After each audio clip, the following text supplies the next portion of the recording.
Stephanie, would you do roll call, please? Hoffman. Bowman. Here. Parsons. Here. Ferris. Here. Swallow. Here. Christenberg. Here. Clark. Here. All right, I can declare a quorum. First item up, discussion and action on the consent agenda. All of the following items which concern reports and items of routine nature normally approved at city council meetings will be approved by one vote of the council. Any member of the council desiring to discuss an item on the consent agenda may request that it be removed from the consent agenda and placed for discussion as the next item on the regular agenda. It will then be considered separately. The consent agenda consists of the consideration and action on the following items. A, approval of the minutes of the regular meeting on June 15th, 2026. Approval of the minutes of the special meeting on July 1st, 2026. Approval of claims in the amount of $318,046.77. Payroll expenses of $261,498.23.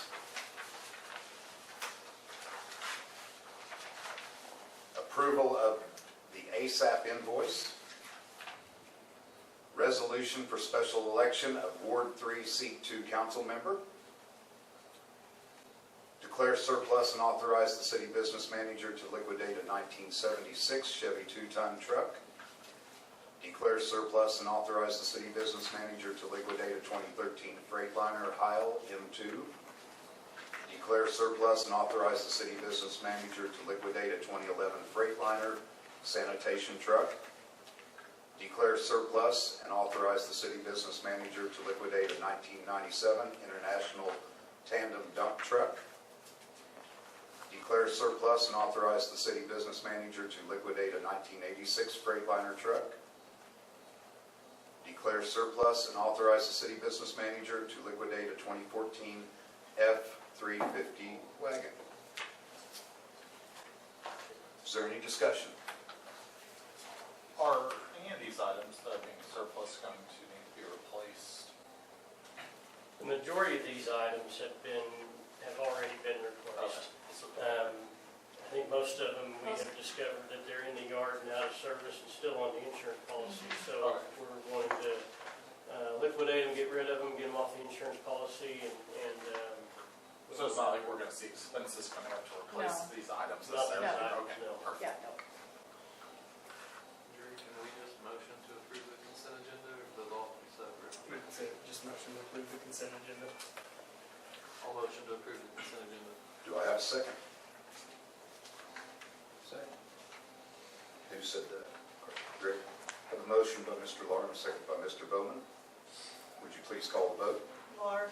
Yes. Bowman. Yes. Ferris. Yes. Parsons. Yes. Swallow. Yes. Christenberg. Yes.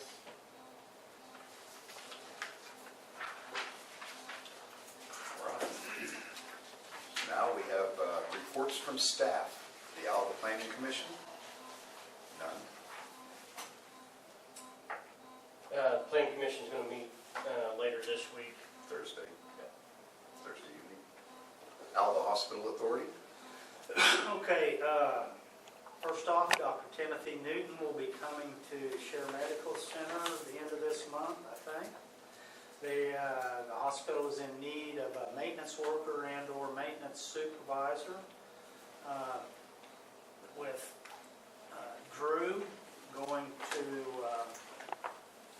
be the judge, Blair Sutter has accepted the hospital authority attorney position. That's about it, other than routine stuff. Alva Public Library? The summer reading program is going well with over 281 kids enrolled. They have received a tech grant for $10,000 in which they will replace a server. And they have given BJCC and the Homestead some books that they are reading out at the libraries. Alva Arena Authority? I have nobody from them. Alva Tourism Tax Commission? We just met last week. We approved two, I was trying to remember, it's a barrel race out at the event center. I can't remember the name of it. And then the Christmas drone show for the chamber. And than just normal reports. I don't believe there was a Board of Adjustments meeting, correct? There wasn't, but there's one that's needing to be scheduled, I believe. Alva Regional Airport. I could not make that meeting, but I did reach out to the airport manager and have a report from him. June fuel sales were $44,775. Net profit, about close to 10% on that. The red Freightliner truck, which we've discussed here a few times, the one that was bought that wound up not being able to be used, was sold at auction. We do have one new tenant at the airport, and we did our 6-month tests that are required by the EPA and the state for our underground storage tank for avgas. Renewed contract with the provider for the automated weather system, and traffic's been good, and it's really picked up in July, and they're expecting a better month revenue-wise this month, and lots of positive feedback from visitors who've been passing through. Thank you. Oh, if I can add, the pre-bid meeting for the airport hangar project will be on the 31st, and then we'll open bids on the 7th of August. Alva Parks and Recreation Commission. We didn't have a meeting. Alva Municipal Cemetery. No, because they only meet every 3 months, They right? meet once a quarter. I thought they had a meeting, but I wasn't able to make it. No, I don't think it's till next month. Okay. Finance Committee.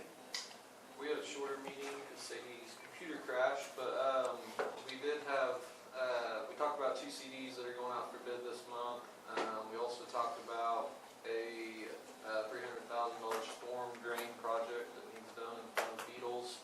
Kind of how we can get that done, and Sadie and Kelly were looking into options for how we could pay for that. And then we also talked about looking at applying for a $1.3 million grant project to fix the booster pump up on Sunset and acid wash the water tower.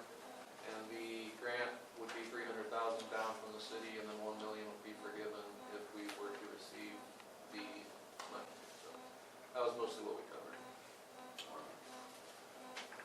City Mayor's report, I guess that falls on me. So, obviously, this time of year, I'm super busy with air conditioning and what I do, so I have not been having my morning meetings with Kelly for the last couple of 3 weeks. I am working on putting a committee together to have some oversight over our abatements that we have in town and help rewrite some of the ordinances that we will operate by when it comes to cleaning up dilapidated properties or taking care of dilapidated structures. And that's really all that I have to report. So I will yield to Kelly for the city business manager's report. Thank you. Just a couple highlights of the last month's activities. Our water line project for the water lines in town, again, that remains substantially complete. However, we are continuing to have issues with MOC for not wrapping everything up that needs wrapped up. We do have some financial leverage over them, and that we haven't given them all the money they requested, but they haven't seemed too concerned about the money, so I don't know what we're going to end up doing there, but I'll keep you posted as we have some things going there. It's not any different with the ODOT water line project. The same kind of issues there with regard to MOC. With that one, it's ODOT's money that's in question, and so that's ODOT is dealing with them as well. I will tell you that in terms of the highway project, we did last week. I want to give kudos to Jay Davis in our water department. One of the aspects of the project that wasn't completed correctly was that our water lines weren't set down at the proper grade in order to come in and do the highway project without breaking our water lines. So Jay and his crew did a great job. They got after it really quickly, and they got our water lines dropped down, and then they found another service line leak that had been occurring and causing some issues with the highway project. So they knocked that all out, and well, about a day, no more than a day and a half, and really glad that they were able to do that. Didn't know, historically, maybe we wouldn't have done something like that, but I appreciated his problem solving and hopping right in there, figuring it out and getting it done. So that was good. Last week I attended the City Managers Association Conference in Enid. We had a legislative update from OML, as well as a few interesting sessions on what's going on in other places with the DC words, data centers. So that it's just interesting to hear what other places are doing. I will tell you that I think, and I started a conversation with Rural Water District 3, but putting some parameters in place in our water agreement with the rural water districts to ensure that any customers they bring onto their system are compliant with our water conservation needs. And so if we don't have enough water, then they wouldn't have enough water either. So we'd have some restrictions put into all those agreements regarding high end user flow rates through their meters. So working on that language, and Dr. Lahr mentioned the potential funding with OWRB. I'll remind all the council members that we do still have a couple spots available. If you would like us to get you registered for the OML annual conference, it's coming up in September. On July 2nd, you might have seen the post we made, but Pebble Tech came out and inspected the pool plaster, and we're waiting on a final written report from them, but their initial indications is that our plaster is in good shape and performing how it was intended. I will just go ahead and reiterate, it is a plaster. It's not a liner. It is a plaster, so it's going to have the smoothness of like a sidewalk or a driveway. It's not going to be slick. It's going to have some roughness to it, but it doesn't have any sharp edges. So if your feet are tender after being in the water for a while, you might want to consider some water shoes or water socks like that, something like that. On the 8th and 9th, I did meet with some of the OML board members, and we interviewed multiple of the statewide election candidates, so governor, lieutenant governor, those state offices, labor commission, corporation commission, all those positions. OML is going to prepare a synopsis of their responses to our questions and send them out to all 580 some cities and towns in the state, so that folks know where we can help folks understand where those candidates stand on municipal issues. It was strictly related to municipal issues. We didn't get into anything that was outside of the realm of what we have to work on here in our cities. I want to invite all of our elected and appointed officials and their families, as well as our staff, to the city pool on July 30th. We're going to have a little appreciation evening, hamburgers and hot dogs, and if anybody wants to chip in on that, they can, but if not, don't worry about it. Just come and bring your family and have a good time. Again, we have already posted agendas, no business agendas for all of our boards and commissions for that event that's coming up next week.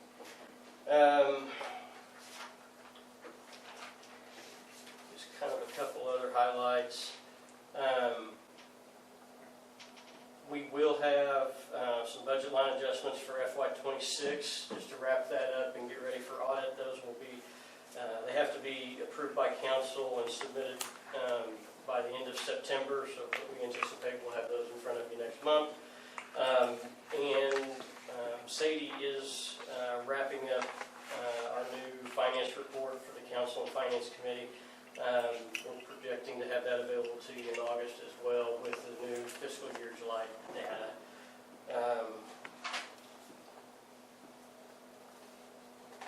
Also, Also coming up, we will have floodplain ordinance amendments for your approval. These had to go through FEMA before they came back to us, so they've been through FEMA. FEMA's given their blessing, and then we'll get that back in front of the city council for approval, and then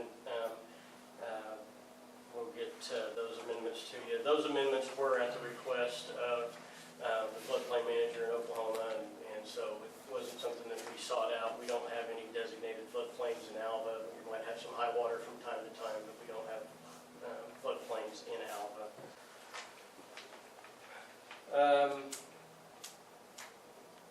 I want to give Angela at the library some kudos. She did put in for a server grant. She did receive that, so did you say that? Yes, Okay. that's all right.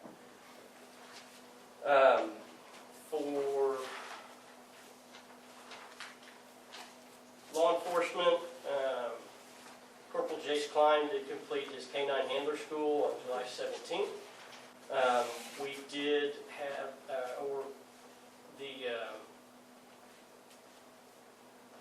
the training that was coming up for Internet Crimes Against Children, the conference is in Dallas. They had some attendees drop out.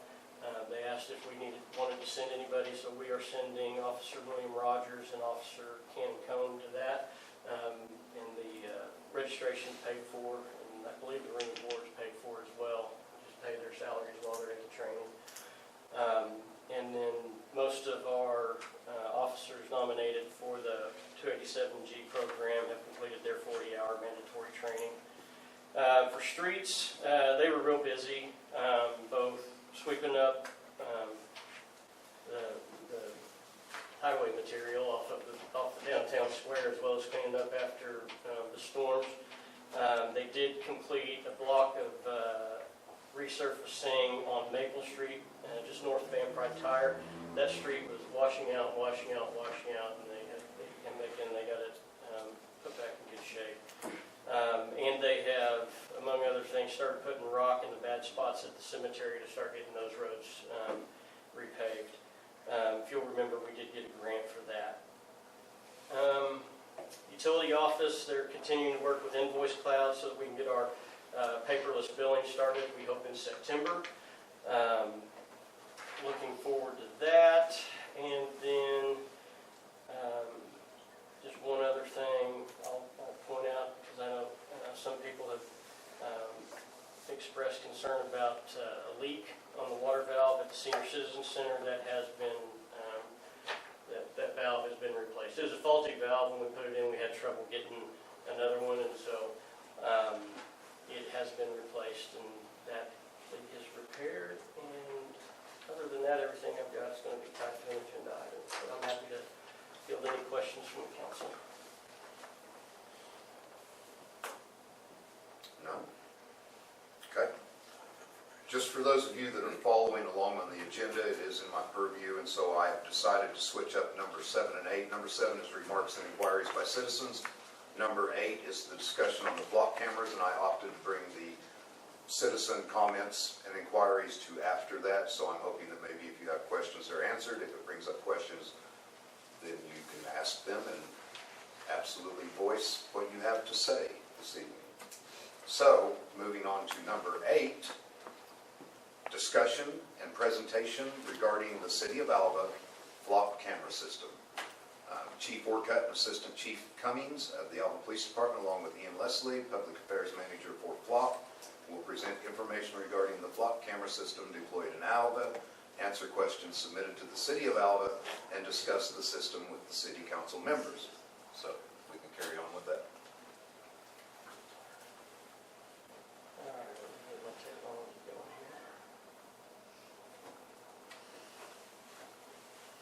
It has been slow today.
Kelly's working that up, I will also say that on the other side, it seemed to me like there was a lot going on in this agenda item. On behalf of Flock, and I have personally requested Brian Hopen to put together something on the other side of the aisle, and so at some point when we are done with this part, Brian Hopen will have an opportunity to get up and speak on behalf of those concerned about Flock cameras. All right, I think we're up and running here. Ian, can you hear us?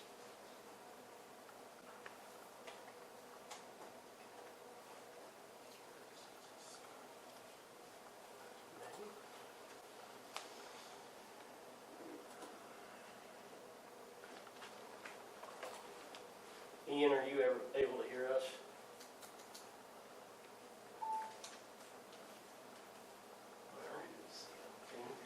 You can hear us, we can't hear you.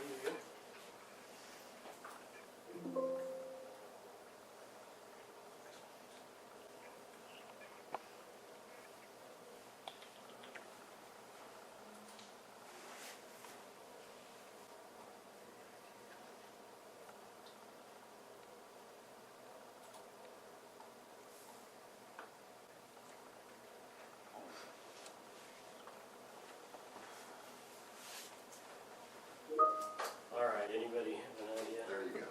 That do it. He asked if we could hear him.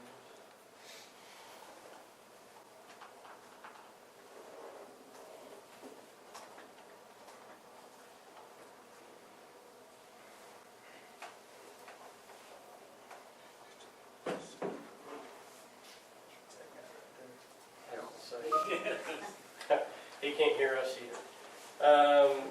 Ian, let's get you on the phone if we can.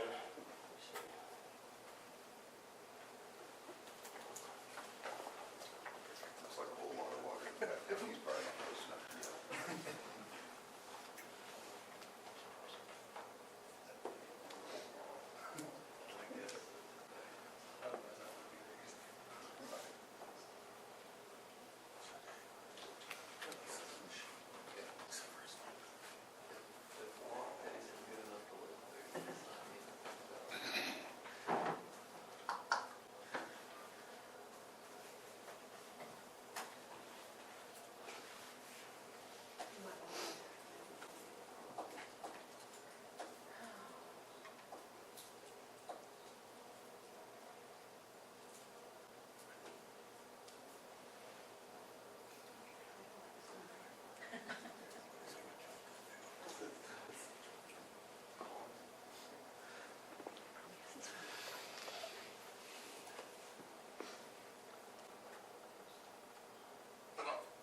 All right.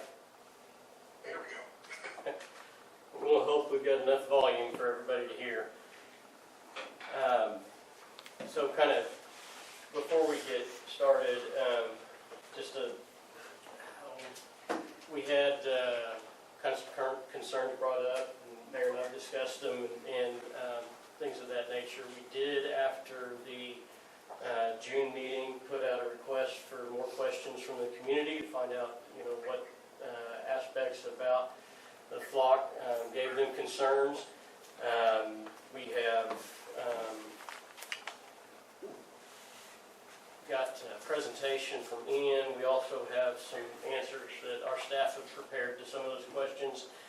And so I thought we would go ahead and start out with the presentation from Ian, and then I'll pull up the questions that we received from our online request and maybe go from there, what you'd like, Mr. Mayor. So, Ian, would you care to start us off? Sure, no problem. Let me share my screen. Bear with me. I always struggle when it comes to Teams. Give me 1 second. Okay, are you guys seeing my screen?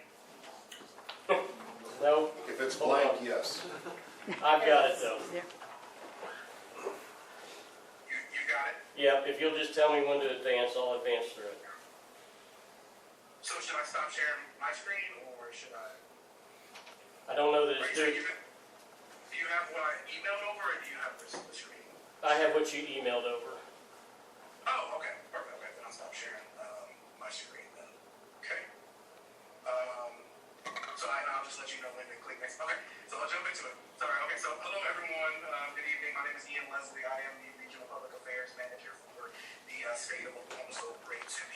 in front of you today. My primary role is working with elected community leaders and community organizations to basically explain what FLOC is and what FLOC does not, what our ecosystem does and what it does not, and keeping in those civil liberties at top of mind, privacy concerns at top of mind, and the safeguards that we have as a company top of mind.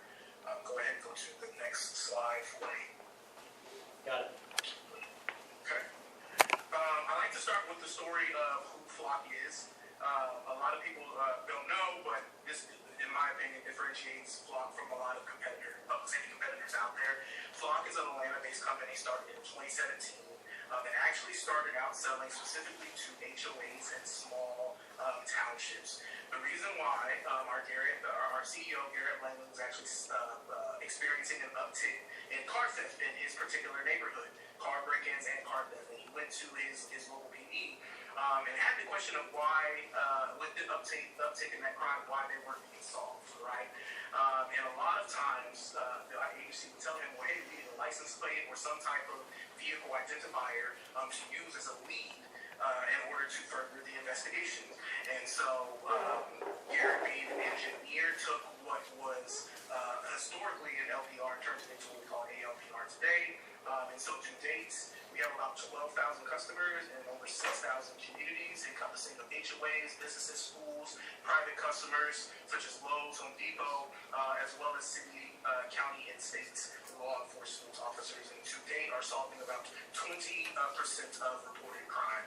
And so we have a whole ecosystem that works together to not only eliminate crime, but shape a safer future for everybody. Go ahead and go to the next slide for me. Okay. And so it's no secret nationally, right, that agencies across the country are dealing with budget constraints, personnel constraints. Society and technology is evolutionizing very, very quickly. And so today, more than ever, they're needing to rely on what we're calling collaborative policing technology. Historical systems, while valuable, are operating in a silo. And as I'm sure a lot of you know, that when it comes to investigative and solving crime, you need to be effective and you need to be efficient, because minutes, even seconds, matter in terms to combating crime. And so through our ecosystem, we allow for our customers for the technology that they utilize to collaborate, to make sure that they're driving real out crimes and improving efficiency, enhancing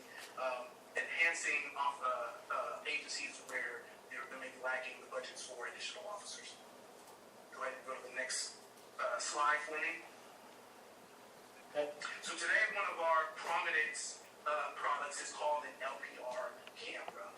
And so FLOC LPR, how it operates in practice, is it takes a point-in-time image or scan of the back of a vehicle, capturing objective vehicle information. To clarify what I mean by objective vehicle information, it captures a license plate, it captures the make and model of the vehicle, and any other identifiers, such as maybe it's a Ford Fusion or a Ford pickup truck with a roof rack or a toolbox on the back of it. Objective qualifiers. All right. It does not collect personal identifiable information. What I mean by that, it's not capturing your race. It's not capturing your gender. It's not tied to your social security number or your cell phone, anything like that. It's not picking up any personal identifiable information. These are solar powered, automated AI and machine learning cameras that will report if a vehicle is connected to a crime within 20 seconds for your agency. And that agency and real-time alerting is done through NCIC, Amber Alerts, and other custom hot lists that your agency can opt into.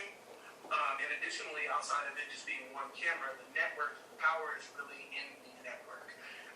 FLOC has the leading network and capabilities of any technological vendor, allowing different agencies to matching their community dollars to be able to collaborate with other agencies in order to solve crime faster and more efficiently. Go ahead and go to the next slide for me. Okay. As I mentioned, your agency will be able to opt into what specific alerts that they want to receive, whether that's NCIC, which stands for National Crime Information Center, or NCMEC. NCMEC is Amber Alerts, or other custom hot lists. A lot of states have state-specific hot alerts. And so to explain the system a little bit more thoroughly here, when a crime is reported, your agency agency will enter in that information into NCIC. NCIC then blasts out that list and in their own database of, hey, these cars are connected to a crime. They update that list every 12 hours. Flock goes a step further and updates that list every 6 hours to ensure accuracy of the alerts that they are receiving, your agencies are receiving. Go ahead and go to the next slide for me. Okay. Okay. Well, what if the perpetrator removes the plate or has a stolen plate? Well, we have additional AI machine learning and a feature called vehicle signature that will allow you to, which is what allows you to pick up those are the additional objective identifiers. So again, to reiterate, vehicle make, body, color, it doesn't have a toolbox, doesn't have a roof rack, doesn't have any other objective identifiers. Is there damage to the bottom right of the vehicle? What else can we use objectively information to make sure we have the correct vehicle? Go ahead and go to the next slide for me. Okay. Same thing with night vision. We all know that crime doesn't stop at sundown, and neither should your image quality. And so here are some comparisons of plates, high resolution plates being captured at nighttime. So we don't want our agencies and crime to uptick because perpetrators and assailants know that the camera doesn't work at nighttime. Again, we don't want that. We don't want that to happen. So you're still getting the great image quality that you're getting during the day as well. Go ahead and go to the next slide for me. Okay. Now, primarily what I'm here to speak to you about, right, and what the conversations that are being held across the country is over the responsible use of technology. Flock has an adamant statement that we feel everyone deserves to feel safe, regardless of your skin color, zip code, regardless of your budget. Everyone agrees to, everyone should be able to have the ability to feel safe in their own neighborhoods, and we put a lot of value in providing customers, a plethora of different customers, technology to be able to keep their community safe. Go ahead, go to the next slide for me. Okay. But that technology again needs to be used and adopted as well as developed responsibly, and with privacy concerns taken into merit, with other safeguards taken into merit. And so here are two quotes one from the Center for Individual Freedom and one from the Center of American Progress, which, in addition to some case law that I will show later, re-articulate the legality of the use of LPRs, and that LPRs do not violate Fourth Amendment rights. Some case laws that I will go through a little bit later in the presentation. We'll go through the differences between geolocation tracking, cell phone location tracking. Again, LPR is taking a point-in-time image of the vehicle at that point in time and is not tracking you throughout your everyday limits, and is only in public thoroughfares on public roadways, capturing a public document such as your license plate. Go ahead and go to the next slide for me. Okay. Different states, different cities, different communities have different expectations of how that technology. Yes, sir. Can I pause you for a second? Can you guys hear all this Yep, go ahead. out here? Is everyone hearing it? Okay, I just want to make sure if we need to move the phone Not out there. really good. Huh? It's not really good. You just barely make it out. You want me to move the phone up there? I don't know. We're gonna move since we're just on a speakerphone, we're gonna move it to hopefully others can hear you. Okay, I'm trying to talk a little bit louder too. We're ready for you. Okay, perfect. So moving forward, different communities, different cities, different states have different expectations about how technology should be responsibly rolled out and adopted, and Flock wants to be a part of the conversation in finding common ground. We never want community safety to be at the expense of whatever your community values is, understanding that whatever your community values may be different than a city in Minnesota or a city in Texas, or even a regional city of yours. And so we're working tirelessly with community boards, with elected officials, again, to have technology that not only keeps them safe, but also represents their community values. Go ahead and go to the next slide before me. Okay. Okay, so Flock LPRs are built with privacy and civil liberties built in the technology. What I have listed here to the left is some of those things that are built into the system. One, first and foremost, the data is 100% owned by you, the customer, and will never be sold by Flock. We are not in the business of selling data. 100% of the data is owned by you, the customer. Customers have access to whichever hot list they decide to opt into, again, based off of whatever crime they particularly want to opt into, whatever alerts they want to receive. That is up to the customer, your agency. Third, most important point here is Flock automatically deletes the data after 30 days by default. There is no backdoor access. Deletes and sanitizes. I like to specify delete and sanitize because the sanitized data is a thorough, granular process that we also go through in addition to deleting it. By default, it's deleted by 30 days. Flock LPR only takes images of publicly available information. Any image that is captured on a Flock camera is no different than a community member or a police officer on the corner of the street capturing and seeing roadways go by. Flock LPRs do not utilize facial recognition. And your agency, your community decides who you share with, if at all you share, not Flock. 100% your decision. Go ahead and go to the next slide for me. Okay. All in all, we want a public safety system that you can stand behind with built-in controls and audit tools that allow for your system to be reviewable and aligned with your policy. And so listed here are some of our industry-leading safeguards and privacy safeguards built into the system. Again, agency controlling chain. Your agency controls who has access to your data and who does not have access to your data. There is no backdoor access. There's no gray area. You make that decision and you can change that decision at any point in time.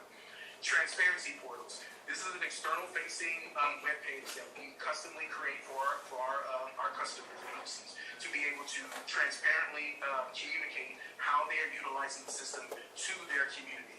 I've seen agencies. Ian, can I pause you again? I'm going to try to hook up an external speaker. Okay. You need your phone? Kelly, you need your phone? I don't think so. It should ding here in a second.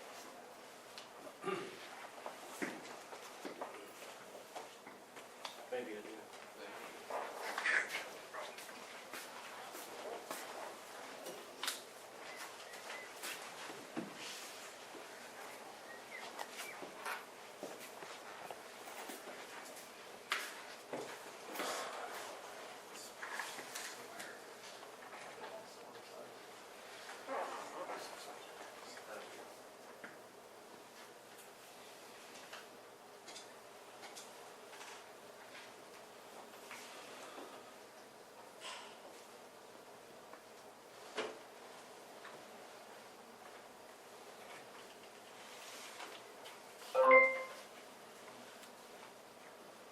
Okay, Ian, let's try that now. Okay, can you hear me? Try again. Can you hear me? Yes, much better. Oh, okay. Can you on the Zoom mute yourself if you're hearing me through the phone? Yep. Because it's echoing on my end. How's that? Works better. Is that better? Okay. No, but I'll work through it. It's fine. Did you want me to start, continue on this slide? If you want me to go back a slide? You can continue on this slide. Okay, perfect. So all in all, again, we want a public safety system that you can stand behind.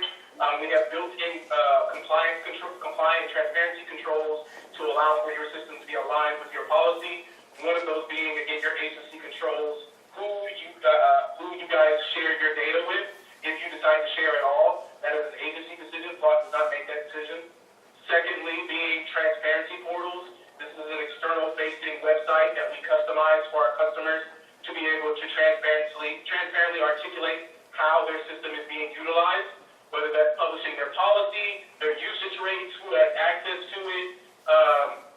Again, I have an example later on in the slide, but that we allow our customers to be transparent with how they're using their technology. Encrypted data, your data is protected from end to end, from collection to storage, all the way up into the cloud. Fourthly, every use of the system has to require our offensive type and a reason. And so a lot of people, a lot of misinformation out there thinks that the Flock system is just this unrestricted the case. Every use of the system has an offensive type and a reason, and that is logged and audited. Going into audit, everything in the system is auditable and can be reflective of your policy. Whether that audit is done monthly, weekly, biannually, again, whatever works for your community values, you have the ability to do so.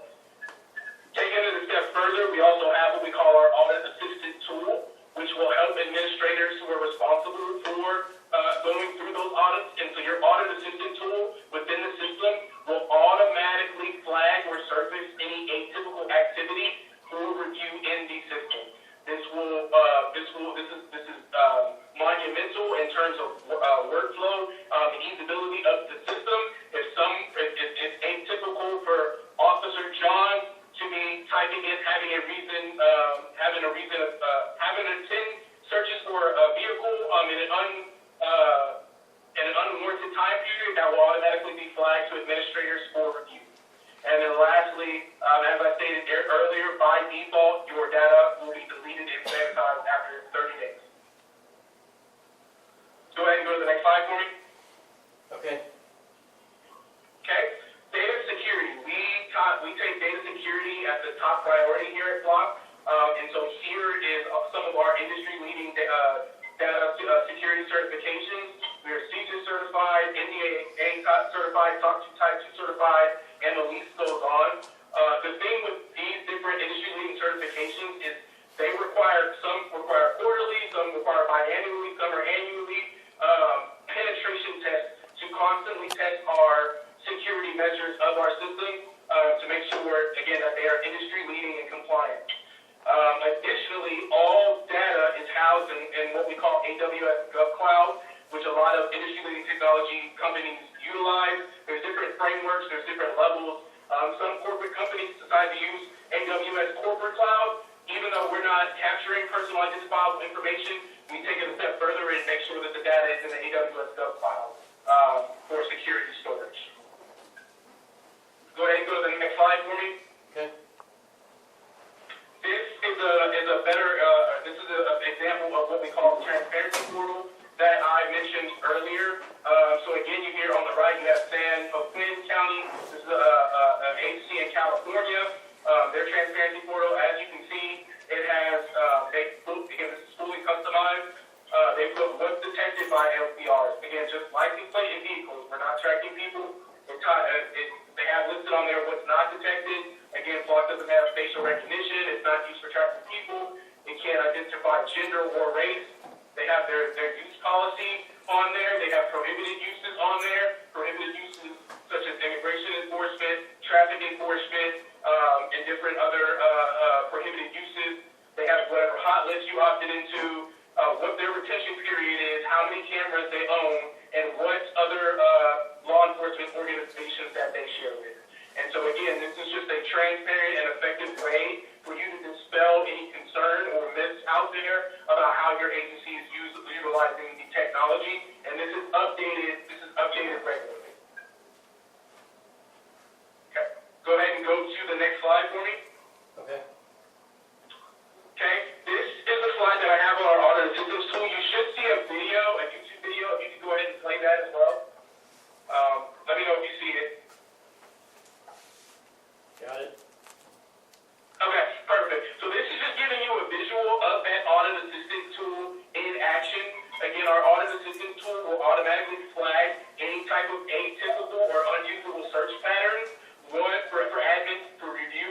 First, to also use as a training opportunity, but two, to prevent, flag, or find any misuse of the system by an officer or an administrator. I think I'm not on a video. Oh, you're not on it? What slide are you on? I'm on. Are you on the? It's the auditing best practices, or maybe it is. Okay, no problem. Go ahead and go to the next slide, and you should see a video pop up.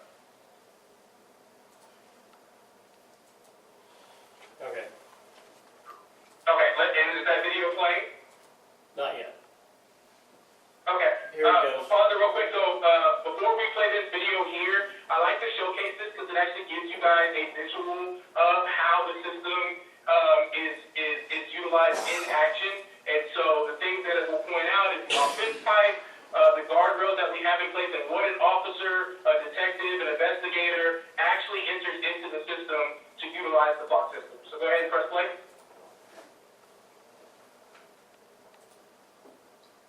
Hold on.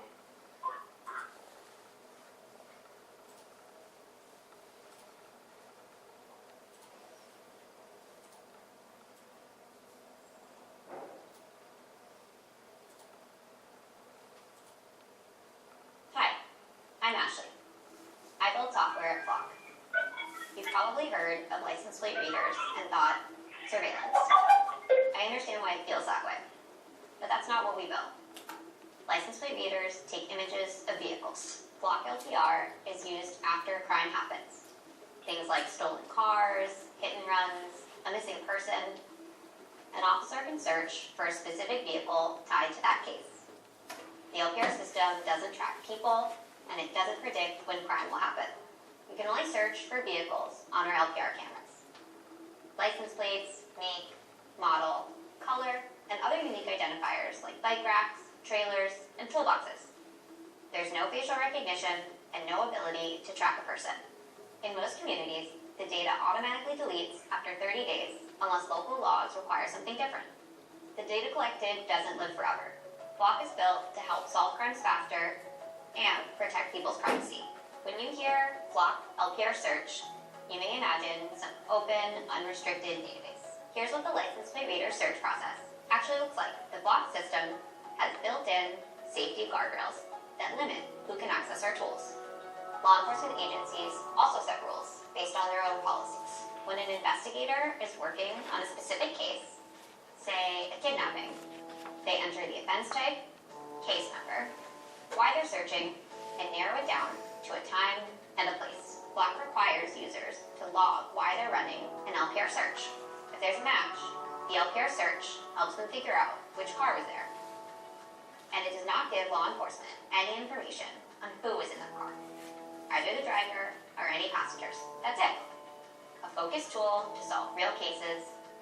That means missing people come home faster, more justice for victims, and overall better safety for everyone.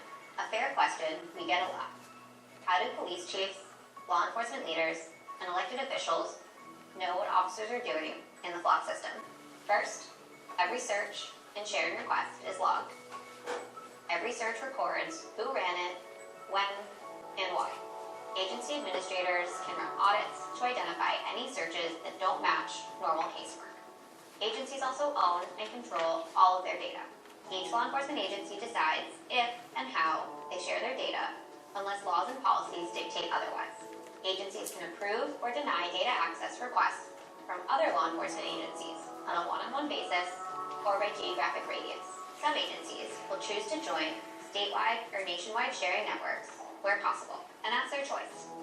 It's never auto-approved, and they can change these settings at any time. Flock is designed to provide evidence with transparency and accountability built in, because we believe everyone has a right to be safe.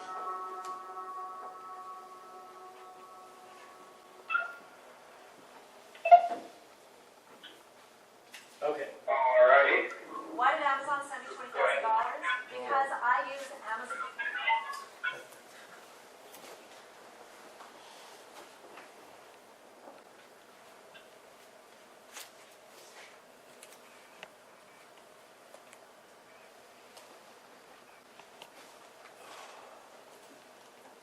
Okay. Alright, go ahead and go to the next slide for me. Yep. Okay, perfect. So going into some myths and facts that are out there about LPRs. Again, a big myth out there is that LPRs can track people and show police everywhere they go. That is a myth. LPRs, again, only take a point-in-time image of the rear of the vehicle on a public roadway. They do not continuously track vehicles. And any image that is captured as part of the investigation is deleted per your policy. Myth number 2, LPRs violate the Fourth Amendment. There is up to about 60 different case laws from across the country that unanimously state that the legality of the use of LPRs. Most recently, in the 9th District, the 11th Circuit District Courts, as well as the 5th Circuit Courts. Go ahead and go to the next slide for me. Okay. Another myth is that Flock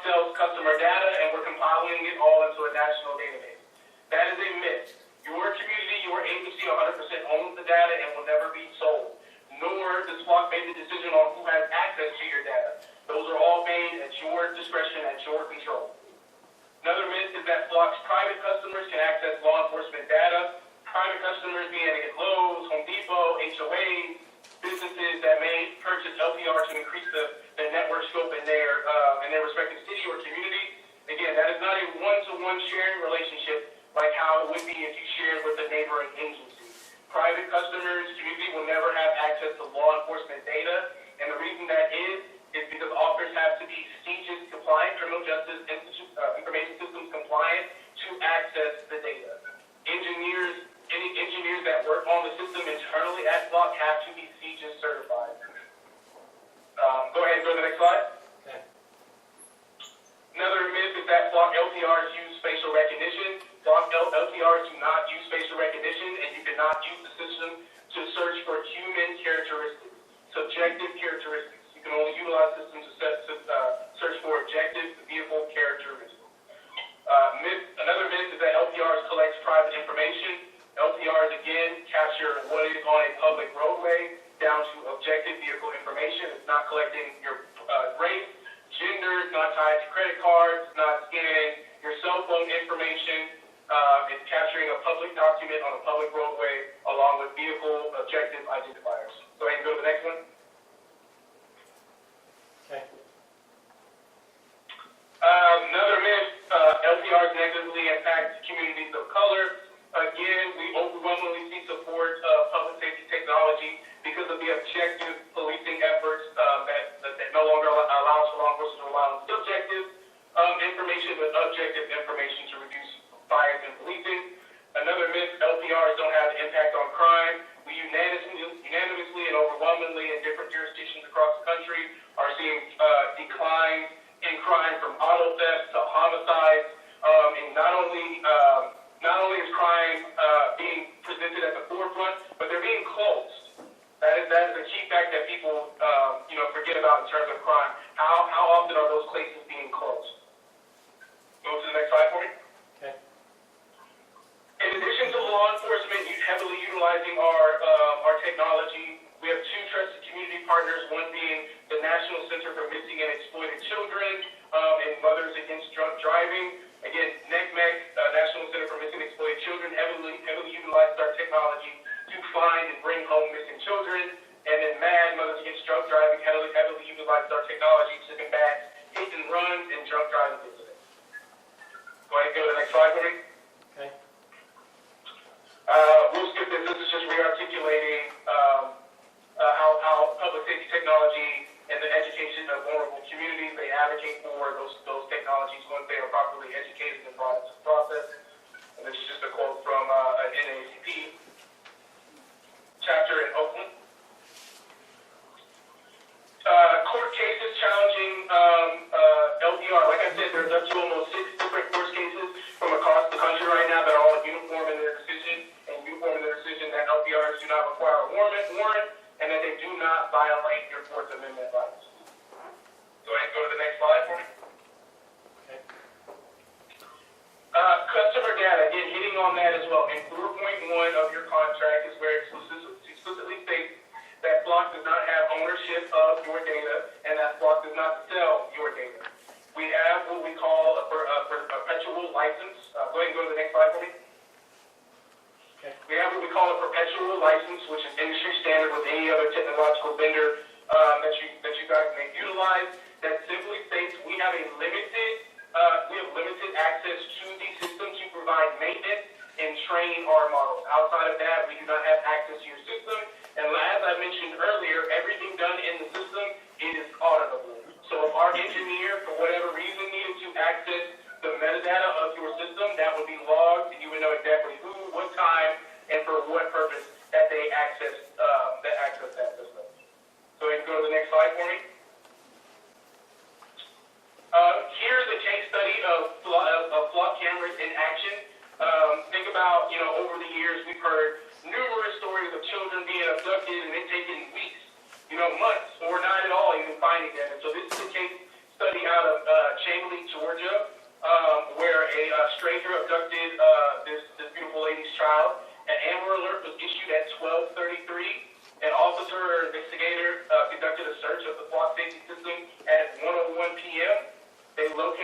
vehicle at 2:30 p.m. and by 5 o'clock, that assailant was stopped and arrested, and by 6 p.m. that child was reunited with her mother. And so when seconds matter, again, technology that works together and is efficient and effective is as important as ever. Go ahead and go to the next slide for me.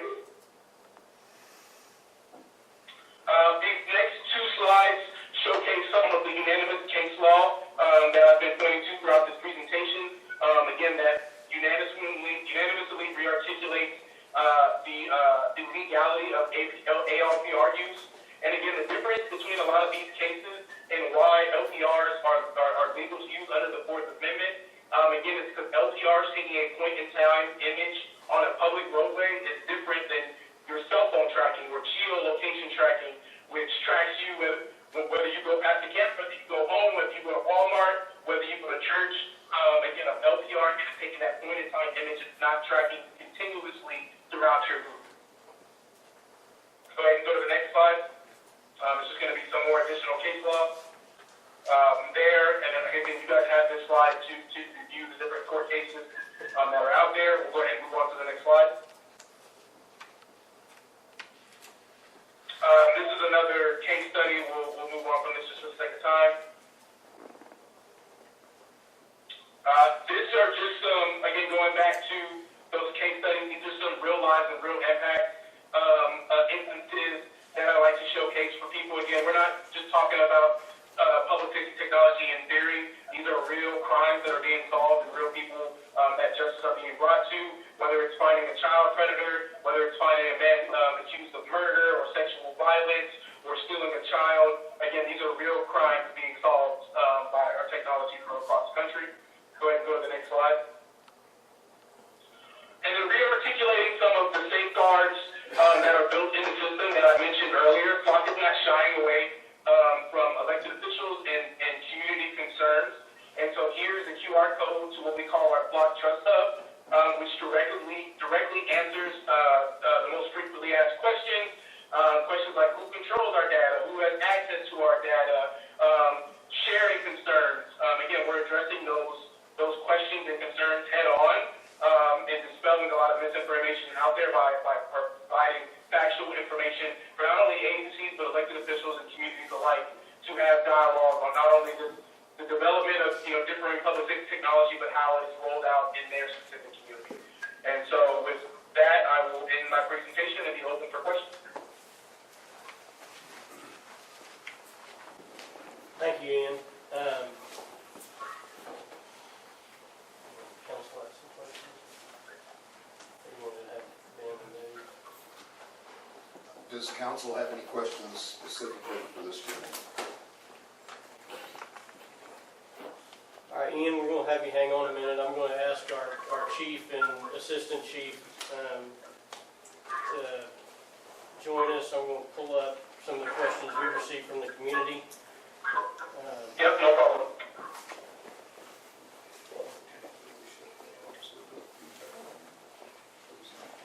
I think he's good. I have a question.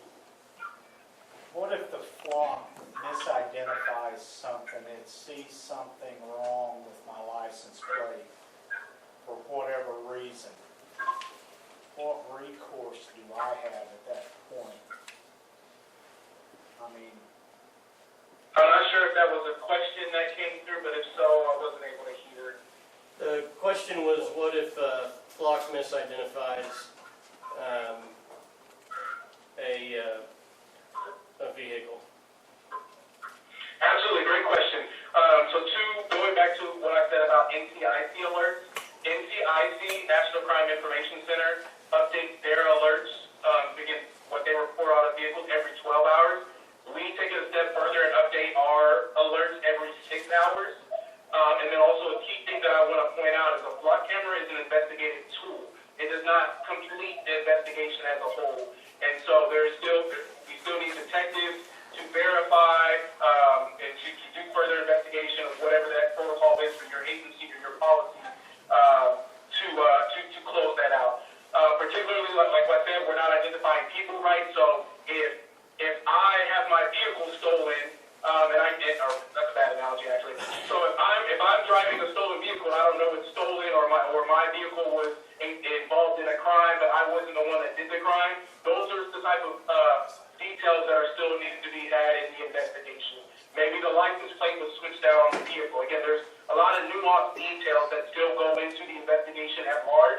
This just allows for your agency or that investigator to respond more efficiently and effectively versus taking hours or even days or weeks to accumulate, details for this investigation. They can do it in a matter of seconds or minutes now.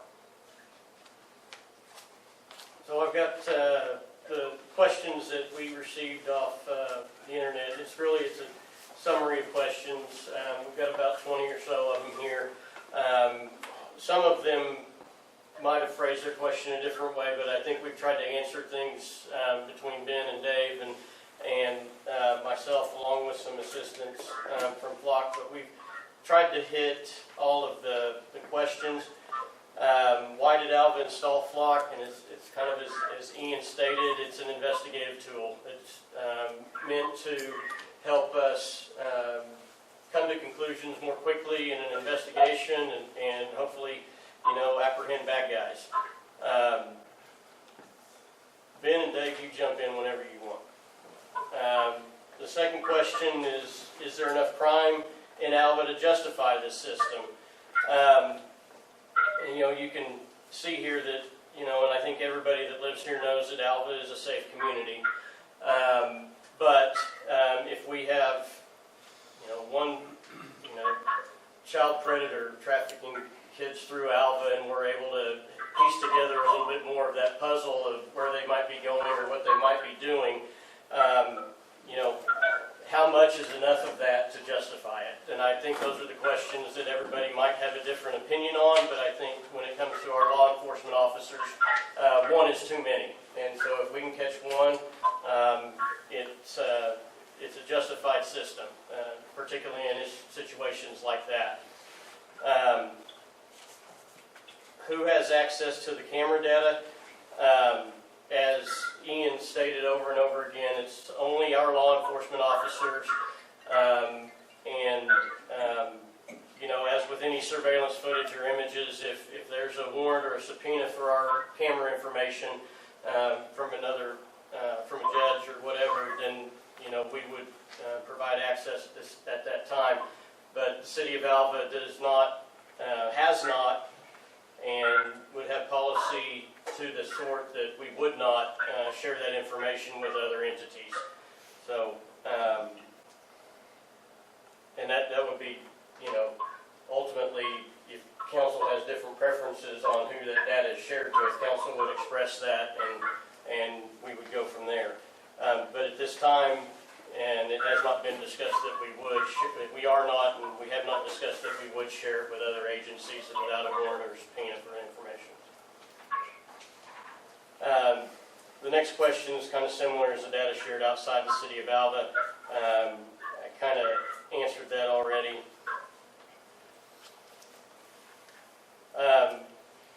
Regarding your privacy or constitutional rights, the point in time images that are taken by Flock have been consistently ruled over and over again to not be a violation of constitutional rights. I think it will continue to be challenged. I don't know if there will be a court that will ever rule in favor of someone filing that suit. But at this point, the cases that we're familiar with, the camera system itself has not been found to be unconstitutional. He listed quite a few cases in his presentation. We've got a few listed here as well. We will provide this information to everyone.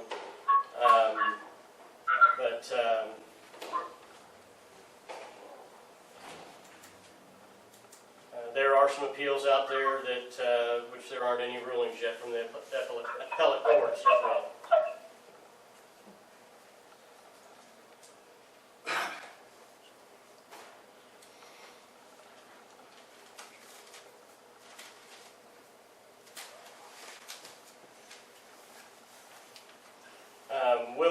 be used to issue tickets or citations? And the short answer is no. There's no radar on them. There's no, they're not sending out information to tell whether somebody had an improper lane change. They're not doing any of that. It's strictly to go in after somebody has committed a crime to assist in the investigation to figure out where that criminal may be. So does that include, like, if somebody doesn't have insurance, it don't see any of that, or? Dean, did you hear that question? No. No, sir. Ours are not, Okay. KP. I didn't. Yeah, ours are not doing insurance violations, that's not what. So there's Can they be no, upgraded too? I don't exactly know which one. Isn't that the only reason that they're supposed to be used for in the first place? No, In and the that's- state of Oklahoma? No. But as far as being upgraded later, I don't know if that's a capability we want to do. I mean, Can they though? I think we're Colorado asking. versus United States. okay. Can he answer So, that? Can our Ian, the question is, one, can Flock, and two, can the city of Alva's LPR system track vehicle insurance information? So just to make sure, I'm going to repeat it, just to make sure I got it. The question is, can Flock or Alva PD use the Flock system to do something with insurance, vehicle insurance? Yes, to find out if we've got uninsured motorists, I guess would be the question. Is that the question? yes. Yeah. Gotcha. So the answer to that is no. Is that just our system or? can it So be upgraded each more? city has their own rules then, right? Like Enid's or wherever's could do that stuff, but Alva isn't. Our system does not do that. And if I'm understanding correctly, Ian, the camera system that we have won't even gather that data. No, KP, that's not the the city of use Enid case does for not technology. have any block camera systems. The city does. The city Right, does right. not. Lowe's Businesses does. do. Right, right. And there's a difference. Well, when I said Enid, I was just picking another city. Are there different packages of these cameras that can be upgraded to do more than ours? Are there different packages or systems that can be upgraded to do more than what we are doing with ours? So the question asked it there, so can you read the question, sorry? Are there upgrades that would enable the city of Alva to do more than just a single point in time picture of the license plate in the vehicle? There are, so we have an ecosystem of products, so LPR, live video cameras, again, there's not any features that will be automatically pushed. There's 3 different standards, and so on LPR, you have the basic LPR, which will just capture the license plate, and then you have what we call enhanced PR, that speaks to the vehicle signature feature that I spoke of, so again, make, model, what other objective identifiers, but there's no other secret features, upgrade features outside of how an LPR is supposed to be dedicated to be used and developed by Flock. I think the question being asked is, can the camera be upgraded to issue tickets? Can you get an advanced system beyond what we have that can issue tickets without our police department? The clarifying question, can this system ever issue a ticket? Whether it be No. Okay. No. And there are no systems beyond ours that can. Again, I'll re-articulate that the LPR, again, is an investigative tool, keyword investigative tool, so there is still a thorough investigation that will need to be done by the detective or investigator of the department, which includes other criminal justice information that would be needed to close that case. Flock LPR is just that investigative tool that will allow for that agency to be able to respond more effectively or efficiently not the one saying, is not the one indemnifying people. But that's the investigative process that still needs to be done. Can you reword that question one more time? Reword the question one more time. Can a flock camera be upgraded to issue an expired tag citation or check an insurance database? Even if it's not the one you have, can it be upgraded? Or are To there do flock that. cameras Or available? are there flock cameras currently able to do that? Are there private or governmental, either one, flock cameras that can read for expired tags or uninsured motorists? Are there private or government cameras that can read expired or licensed? So a block LPR can read any type of license plate, regardless of state or numbers on the license plate. But again, it's an investigative tool for criminal justice investigations. It's not utilized for vehicle insurance purposes. Is there anybody out there that has a product that your company makes that uses that product to issue tickets for anything? Can you repeat the question? I couldn't hear it fully. Similar to how an iPhone gets an update. Our flock camera is version 1. Is there a version 2 that can be done that could upgrade it to someday in the future issue tickets for tags or insurance or all that? So we have. No, sir. I think, let me just get to, we are aware of specific examples where a camera system, I don't know if it was Flock or some other system, but we are aware of situations where a camera system has mailed a notice to a vehicle owner to tell them that their insurance was expired or not good. Does Flock do that? Flock does not do that. But does Flock Flock speak has to a never made database that does that? speed enforcement or vehicle insurance enforcement cameras. They don't. Do agents, Company or entity. do agencies that are customers of Flock do that? Do Flock, I'm not understanding the question. are you aware of any Flock customers that use that information for that purpose? Use the data collected for that purpose? I'm not aware of, no, sir. I'm not aware of that.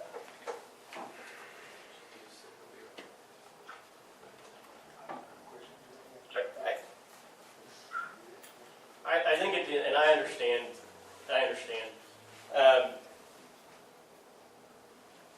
The city of Alva is only using it for investigations, and that's, our system doesn't give us any insurance information. And I want to re-articulate, and I can have this listed out, maybe like an option for you guys, but there are NIBR's adjusted offense types of what your agency would be utilizing the flock system for, and that would be helpful as a reference for the group to look at on what NIBR's codes specifically are in flock to know what type of offense type. Oh, I'm searching for a vehicle linked to a homicide or an abducted child or a stolen vehicle. And so I just wanted to throw that out there that it's NIBR's code, but it's not used for vehicle enforcement. It's not used for traffic enforcement. Can I ask a question? Oklahoma statute subsection 47-7-606.1 for the uninsured vehicle enforcement program. The data use is restricted. Information collected shall not be used by any individual or agency for purposes other than enforcement of the compulsory insurance law as otherwise permitted by law. The only reason the flock cameras are even there is to look for uninsured motorists. Anything outside of that is unconstitutional.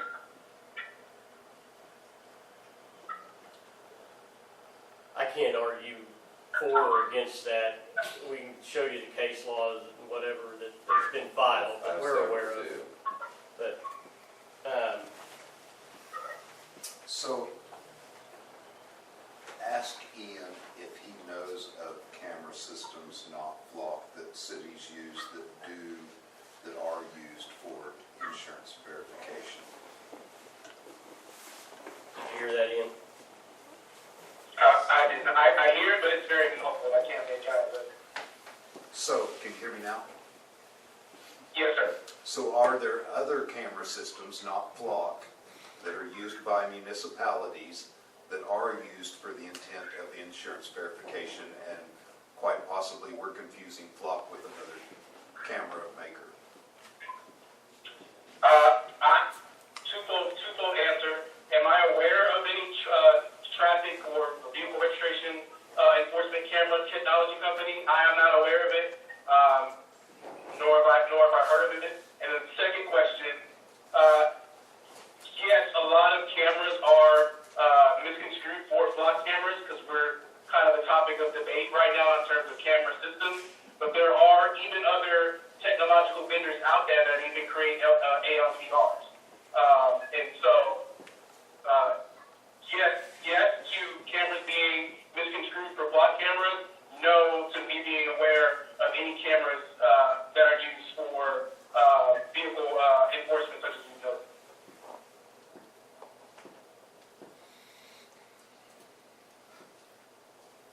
Okay. So we'll move on. So we've talked about what do the cameras collect.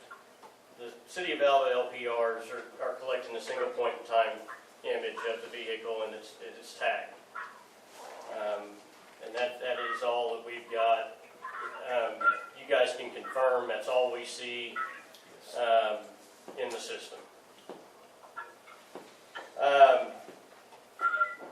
Next question was, how is the data protected from hacking or unauthorized use? Ian talked quite a bit about that. Dave, are you the one that looked this one up on the? No, I didn't look that one up. Okay. We had another officer look it up. Yeah. Did you want me to jump in and answer this? Please.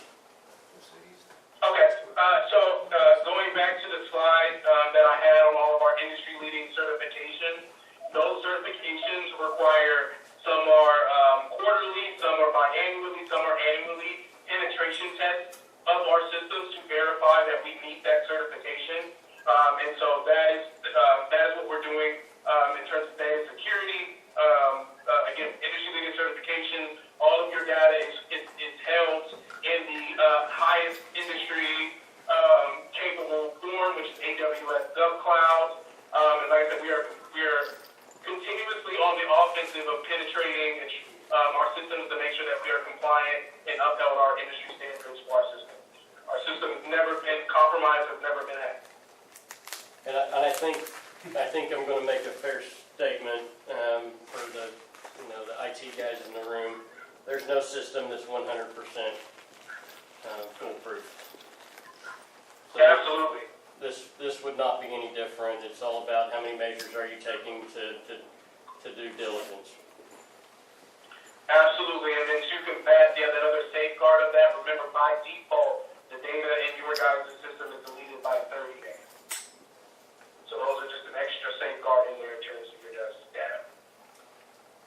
The next question is, what safeguards prevent misuse by law enforcement? He talked about the requirement to have a case to tie this back to. Our policies and the system itself allows for us to audit our officers' utilization of the system. And so I know Dave and Ben look at that to make sure nobody's getting in there for inappropriate reasons or for misuse. If one of our officers does misuse the system, it's minimum. It's counseling and performance performance improvement. Maximum, it could be termination, and then beyond that could be criminal prosecution. So our policy does state that that's the full extent of whatever the offense warrants is what will go into what will be used to help prevent misuse. So there are penalties for misuse. Question. So this information is supposed to be local.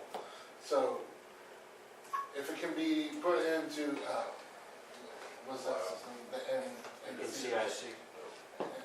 System there, where other officers say, you know, a New York officer says, I'm looking for this license plate, will that be able to be accessed from ours? New York would not be able to access that in our system. We would be able to access that if we were assisting in their investigation. So then they'd have to put in a warrant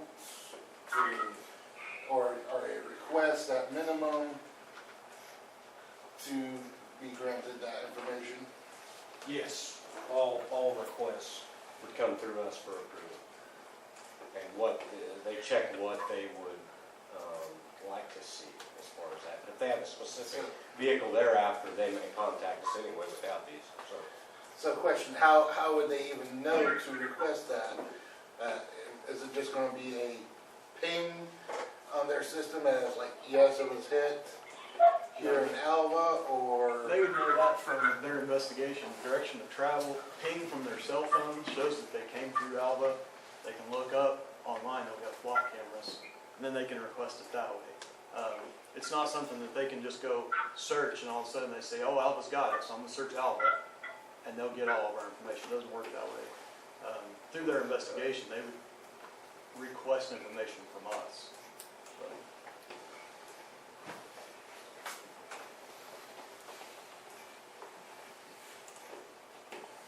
The next question is, how has the system actually helped or will help Alva PD?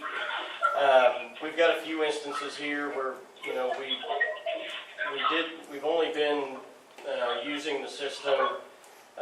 We began implementation early April, and all of them were up by mid to late May. Is that fair? So we've got a few instances here where the hot list for this gentleman for threatening harm to another resident of our community located his vehicle, and we had some advance notice of his arrival prior to his arrival, and gave us another way to help that family ensure that this person didn't come in and do what he threatened to do. On May 19th, there was a silver alert who we were able to locate just north of Alva after they had gone through a flock camera. June 2nd, there was a stolen vehicle out of Woodward County that we picked that vehicle up on our system as they traveled through Alva, and they were later apprehended in Alfalfa County just shortly thereafter. There was a pump piracy at Ampride that they were able to use the cameras to identify the vehicle. It was in a gas theft at the gas station. And then there was a felony hit and run, a motor vehicle versus a pedestrian, that they were able to catch the vehicle as it left town as well. So they're, in the short period of time that they've been deployed in Alva, they have helped solve some of these cases.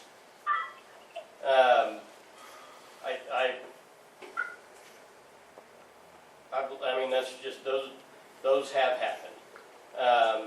I think there's potential that more, crimes would be solved more quickly with that. I know that the chief had given me an instance like with this hit and run case or the pump piracy that it may take days to solve one of these, crimes if they are ever solved at all. But this system has helped to solve some of those crimes in a much more quick fashion. I got a question for the chief and assistant chief. Pre-flock, if there's a major crime committed, you guys are gonna go to either the residents in that area or the businesses that have camera and access those cameras. This just kind of, obviously you still can do that, but this helps, where we have these cameras in place for that. The use of cameras, whether they're owned by the city or not owned by the city to solve crimes, is something that's been going on for 20 plus years. How's this any different than going to, a business and where they have a camera that's pointing to catch something and get in that footage? I mean, there's really not a major difference. It's not, It's a lot more but efficient. we have plenty of opportunities where people have cameras, but either they haven't paid the subscription fee or they're just not available. We walk blocks trying to determine if anyone's got a camera. Just down the road here, not saying that there was a break-in there where an individual was held, drug into a closet. We walked the blocks all over, 4 o'clock in the morning, and an officer was right there within, 30 seconds of it. And that remained unsolved. We turned to cell phone search warrants. So most everyone has cameras these days on their property or somewhere nearby, but it doesn't mean that they're, that they're available to us or that there's even activated. A lot of times it's a deterrent. So anyway, it just gives us something that we can access right on the fly. Immediately. We have 2 guys on. We could send someone to the office to pull up whatever. We've got a vehicle description like that hit and run. That is a felony. If you injure someone and you leave, that's a felony. You go to jail for that. And that's exactly what happened. The guy that got hit had given us 4 or 5 different license plates and a broad description of the vehicle, which is a white SUV. In fact, I think they said it was a Buick. So we took one of the tags he did give us fully and identified a Jeep, a white Jeep vehicle. Well, that's great. Comes out of Forgan, Oklahoma. So picture shows that you see a Northwestern decal in the back. I contacted the Northwestern Police Department to see if they could pull a decal on this license plate. They weren't able to come up with that, which typically they can provide us a wealth of knowledge from that. Anyway, We were getting quite a bit of feedback, so I put you on mute. But anyway, on that particular deal, within the hour, we were able to locate that young lady, and she left out of fear, but at the same time, she was still charged with a felony, leaving the scene of a personal injury accident. So that's the effect that we're having. Whereas before, he gave us 4 or 5 different license plates, but we drive around all over. There's a ton of white SUVs all over town. Anyway. Wasn't the camera used to solve the murders in Freedom a couple of years ago? Yeah, so one of the doorbell cameras, that is correct. Did any flock cameras or anything help? There were no locate flock the- cameras there. help locate the individuals later that So evening? what ended up happening, based upon the information on off the camera in Freedom, that was relayed to nearby agencies, the chief of Moreland was actually out actively looking and locates a vehicle matching that description alongside the road. Waits for other officers to get there and finds the individual still in possession of firearms, sleeping. After they've just murdered 2 people. And if they went south on Highway 50 there, but they could have very well gone right through Alva. And based upon that information, we didn't have a license plate there, but based upon that, we could have taken that vehicle description, plugged it into this system, and been able to pull up all vehicles matching that description during a given period of time. So it's quite effective, and we've seen the results of it. It's been wonderful. So, David, I understand that they can do some great things, but I think a lot of people are concerned about just the mass surveillance that they can do. I don't think anybody's saying that they can't do awesome things. Well, and surveillance, it's the world we live in. I can't, all I know is that we always look for tools that are gonna help us do our job. This isn't, in 20 years, it's completely changed. We're running search warrants 5 and 6 times a month just on cell phones. So it is drastically changed over the years in what we do. This is a cutting edge tool that helps us do a basic job. Just the pump piracy thing, that's something that just remain unsolved. For the most part, they don't know the people. That's just, it happens. Even today, people still turn on the pumps for people. So, anyway, as far as that, I can't help the surveillance thing, but I promise you this, I don't have the time in a day to sit down and look at all the pictures that come through there. And I don't think any other officer would be expected to sit there and look. But not only that, we do have to have specifics that we're looking for. We can't just willy-nilly go through and film, well, who's going where? That's not what we're doing. We have to have a crime that's been committed that we're looking into. So,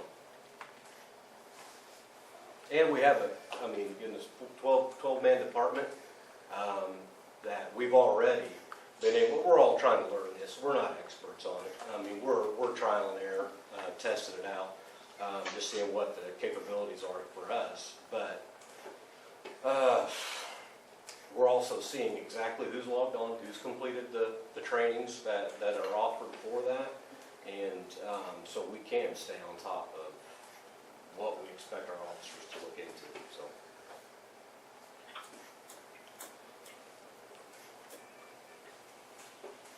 Next question is who paid for the cameras and how much do they cost?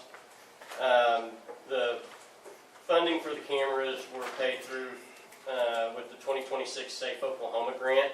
The 8 cameras and installation with 1 year of service was $29,200. Like I said, that was 100% paid for by the 2026 Safe Oklahoma grant through the Attorney General's office. Ongoing expenses, there are annual ongoing expenses. In fact, one of the next agenda items addresses the next year's maintenance contract on the system. And it's one that the department has prepared another grant request for funding for that as well. So that is on the agenda here in a minute.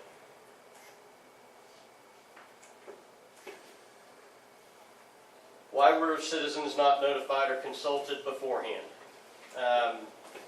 Department leadership worked with the city manager at the time regarding the request. I don't have a good answer for this, but there's no record of the city manager presenting the request at a city council meeting, and I don't think the council members would recall anything either.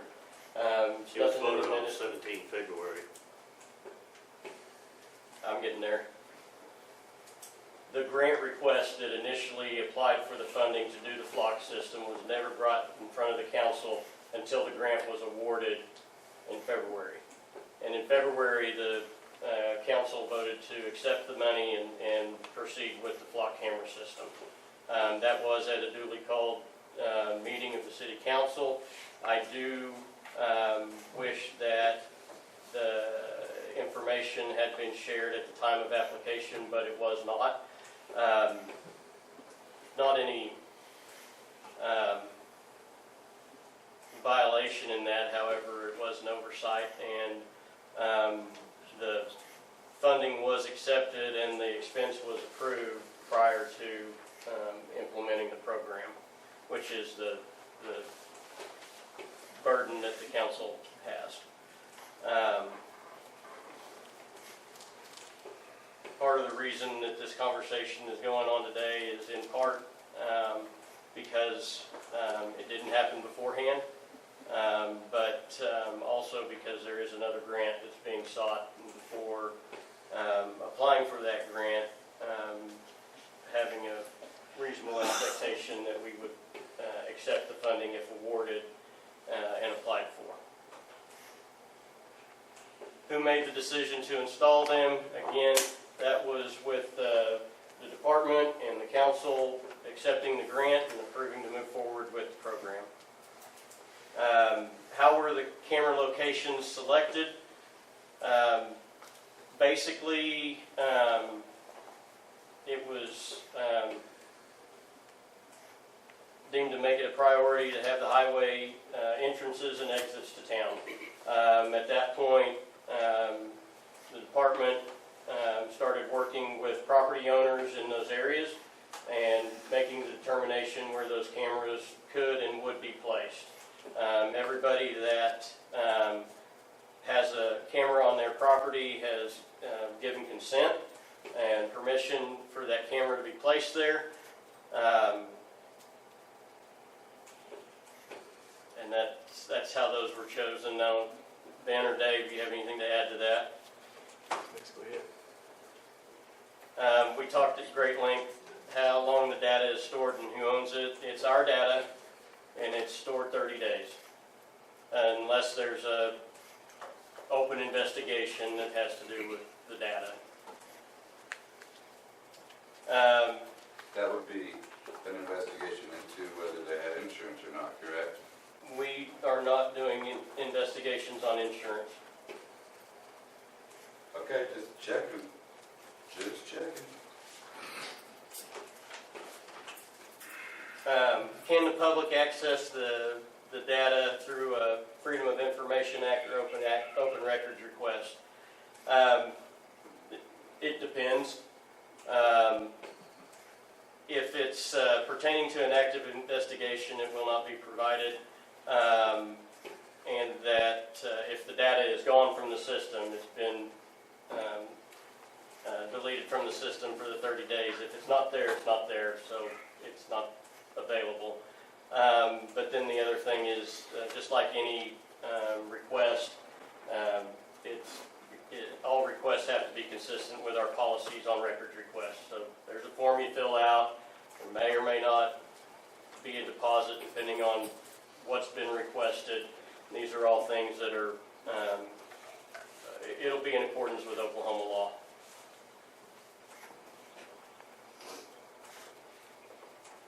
The cameras, I kind of, as far as their location, I kind of gave a general location, but there is a camera at the OK Welcome Home Hotel that captures westbound traffic.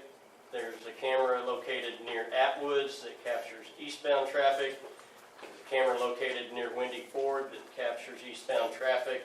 Camera located near Cherokee Strip Museum that captures westbound traffic. The camera located near Rogers Car Wash that captures southbound traffic. The food bank that captures northbound traffic. And 2 cameras located near the airport that capture northbound and southbound traffic. Will the system replace or reduce police officers? No. It will make it more efficient for them to do their investigations and perform their duties, but it is not anticipated to replace any officers. Again, it's an investigative tool, and it should help them to be more efficient. But it's not anticipated to reduce the police force. Are there known cases of misuse or lawsuits involving flock? Yes. In misuse in particular, there have been utilizers of the system that have used it to try to track former intimate partners, and in those cases, officers, not in Alva, but in other places, the officers were cited for their misconduct, and they were either charged criminally or terminated from their positions. The case in Virginia, Schmidt versus City of Norfolk, they had argued that cameras were conducting illegal Fourth Amendment searches, and the case was concluded with a federal judge ruling that the flock cameras were not conducting illegal searches under the Fourth Amendment. the system is abused or used improperly, I kind of talked about that. Everybody in our department has had the appropriate law enforcement officer training as far as what they do with information. The information in the system is really, it's just that timestamp on the picture and the license plate and the vehicle. So to get any more information, they'd have to run it through their other databases to find out if there's anything else going on with the vehicle, which they do on a regular basis. But they all have logins and password, individual logins and passwords. It's all audited in the LPR system, and it's only for legitimate law enforcement purposes.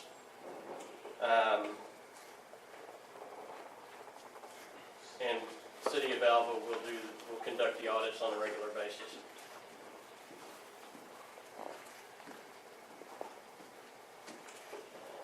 That was the last of the questions that we received online, or the broad categories of questions.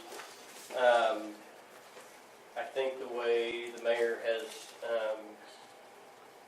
rearranged the agenda, we're discussing this with council members now, but I think then the public would comment after this item. Is that So, right? in closing, not under a 2-minute time limit, I've invited Brian Oakley to speak, equal to the flock rep. And so I want to give Brian that chance to speak. Then we'll go into the 2-minute public citizens. Anybody else in the room that wishes to get up and say anything, we'll yield the floor to them. Mr. Oakley?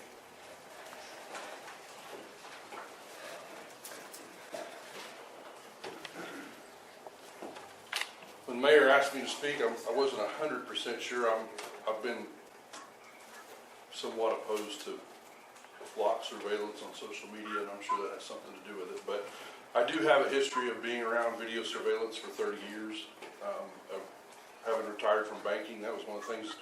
We've had video surveillance for a lot of years, and then I am a partner in a company that we install video surveillance systems in private businesses, government agencies, schools, and for individuals. The difference between what we do and what flock is our data is stored locally on a local hard drive in the local business at the local school.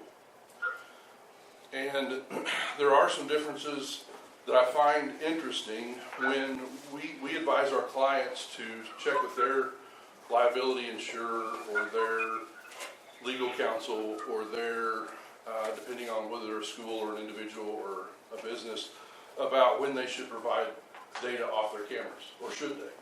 And Joe mentioned there's cameras everywhere.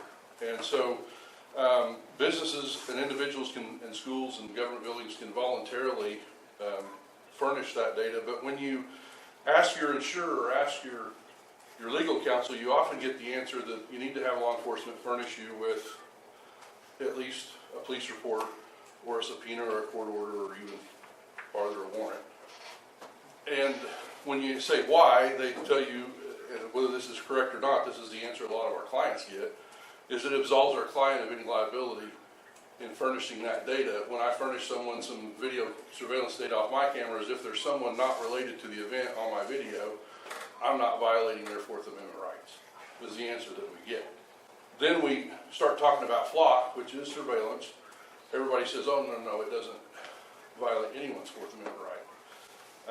And we're talking about cameras that could be in front of a business looking at the public sidewalk, and when you talk about right to privacy and those things, it seems to be a double standard from what a business or a client or an individual is told versus what the narrative that comes from flock is. So I want to talk about flock real quick. Ian mentioned that they use AWS, that's Amazon, for their hosting. That's where their data is stored. And Ian said AWS Government Cloud was what, I couldn't hear him, but was that what he was saying?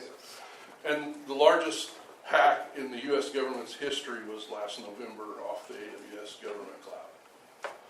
Credentials were released, and it was the largest data breach in the history of the U.S. government last November. So I don't know, their stuff's hosted there. Someone provided credentials to that service and that cloud. To say that there's no chance of data loss or a data breach, CISA was involved and lots of things were pulled in, and I don't know who all the people affected were, but they were hosted parties on AWS government cloud like Flock. So on Flock's their own website, they say they're a network of AI-powered automated license plate reading cameras utilized by police departments, neighborhood associations, and so on. Data is not stored locally. And I want to say before I read this, I did a bunch of research. I'm going to get up here and read this, and I'll try to be shorter than Ian and Kelly was. And I also want to say I respect our law enforcement. I'm not implying that some of the things I'm going to read you they're doing, but it's happened. So we need to talk about it, and then everyone decide all of the information if it's something that our community needs or wants. Flock's recently come under some pretty heavy scrutiny for what are supposed to be Fourth Amendment violations and other legal scrutiny, and they've been accused of just outright dishonesty. 82 communities across 28 states have canceled, deactivated, or rejected Flock contracts since 2021. These cities span the country. They include Austin, Seattle, Oakland, Cambridge, Eugene, Flagstaff. That's from a CNET article dated July 15, 26. Cities such as Santa Cruz, California, Flagstaff, Arizona, Eugene, Oregon, Olympia, Washington have actively removed or deactivated their systems. Furthermore, large agencies like the Los Angeles Police Department have recently suspended their use of the technology over privacy and data ownership disputes. That was in the Los Angeles Times on July 11th. In an article in Futurism, July 13th, a July 10th audit by the LAPD Office of the Inspector General caught the department's ALPR cameras generating 161 false stolen vehicle alerts in 2 months, each ending with officers pulling over an innocent driver.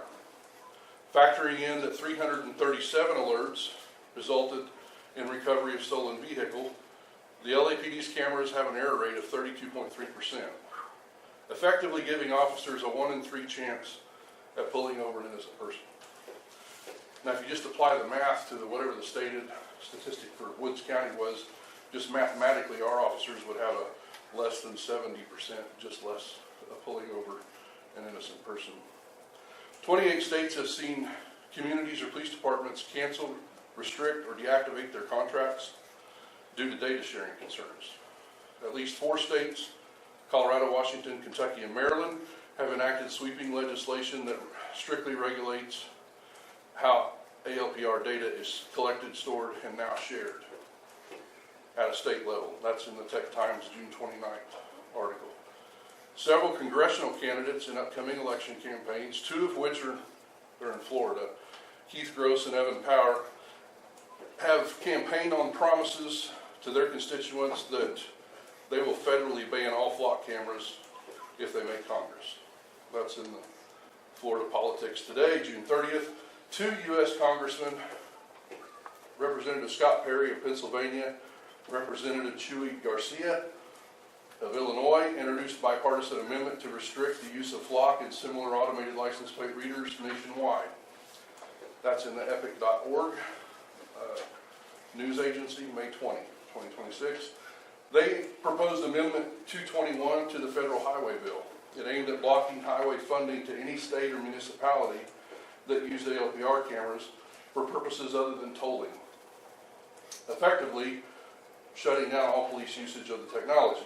The amendment was ultimately rejected by the House Transportation and Infrastructure Committee in May of 26. That's in the New York Times. The political case for their amendment rested on a document and growing record of ALPR misuse. The most prominent catalyst was a case reported by 404 Media, in which a Texas sheriff's deputy queried Flock's then 83,000 camera network to track a woman specifically because the deputy wrote she, quote, had an abortion. That case prompted a congressional letter to Flock's CEO, signed by members of both sides of the aisle Congress. In Illinois, Congressman Garcia's home state, the Secretary of State's office found flock in violation of state law. In Illinois, an audit found that the license plate reader company Flock violated state law by sharing information with the U.S. Customs and Border Protection, and the investigation revealed the company lacked proper safeguards to prevent federal agencies from monitoring Illinois drivers and circumventing local privacy protections. I know that's not congruent with what Mr. Ian said, but that's on Illinois Secretary of State Office's website. It should also be noted, also on that website, their police department in question there was told and reported to their counsel that all protections and features were turned on in the Flock software, and the local department was the only one with access to Flock. In Kansas, a police officer was arrested for stalking his estranged wife. In New Mexico, 3 people, including 2 minors, were held at gunpoint on erroneous hits by Flock. Concerns like these have sparked multiple lawsuits, and there are now class action lawsuits against Flock seeking billions of dollars of damages. And there are civil liberties and nonprofits filing suits at this time as well. Congressman Garcia, that made the original amendment, and other congressmen have promised future attempts to block Flock, and have promised future legislation now that they understand how Flock lobbies in D.C. On Friday, this is just 3 days ago, the Electronic Frontier Foundation announced that Flock was officially ending its human distress detection pilot program, an always-on audio surveillance tool that monitored public places for sounds of screaming. This feature was designed to help identify potential violent incidents in areas where public safety tools weren't effective. Flock explained in a blog post, the feature was only available to a small number of customers as a part of a limited trial and was never broadly released. After careful consideration and community consultation, Flock decided to remove the feature. I would question, what other trials does Flock have planned, and do free trials require a democratic process or council oversight to implement the new features? Flock Safety admits on their website their system generates 20 billion hits. Mr. Ian shared that a little bit ago, with a claimed accuracy of roughly 99%. That 1% error translates to 200 million misreads a month. 200 million. The rest of the information I have is from ALCU's website. I'm not a huge fan of the organization, but when you start talking about Fourth Amendment and civil liberties, there is an article on their website dated July 2nd that talks about the city council meeting in Oshkosh, Wisconsin, where a Flock representative, a council member, asked if the Flock company's ALPR system created heat maps that could reveal where a particular vehicle had driven over a period of time. Flock's chief information officer, who was in attendance, told the council that the Flock system did not create a pattern or a heat map of anyone's movement. At the end of the meeting, city council approved the contract. The very next morning, the city council learned that Flock had lied.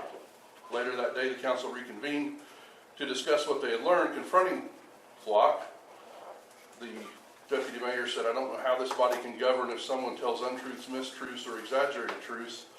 I don't know how I can make a decision or discern what's right or wrong, or even the capabilities of this system if you lie to me. Ultimately, the Oshkosh City Council voted immediately to revoke its approval, thereby setting a record for the shortest time between a city approving and canceling a Flock contract, 1 day. Flock later admitted that the system does indeed produce a heat map that shows where point-in-time images have been captured of a vehicle for an entire month. However, the company chose not to respond. They instead threw rocks at the city council and called it a one-time misconception and a minor nuance. Flock continually has a pattern of not telling the truth, and there's a story about Loveland, Colorado, where they were sharing information with other federal agencies. The local police chief suspected it, brought it up. They said no. After contradictory information later came to light, the company was forced to admit that it did in fact have contracts with U.S. Customs and Border Protection and Homeland Security and a litany of other agencies and gave direct access to them for license data. The CEO said, "We clearly communicated poorly. Public statements inadvertently provided inaccurate information," is his direct quote. There's story after story like that available online. If you go read it, of improper usage, flock making misstatements or inaccurate statements. They even sparred with the ALCU themselves, did an interview with them, and gave unfactual information in the interview. ALCU went and found the correct information. One of the cases that's been talked about here is point-in-time pictures versus tracking. And point-in-time is like a ping. A cell phone network can ping my phone at a point in time where I'm standing. When there's multiple towers and I'm moving and they can do multiple pings, now they're tracking. When you have one flock camera, that's a ping.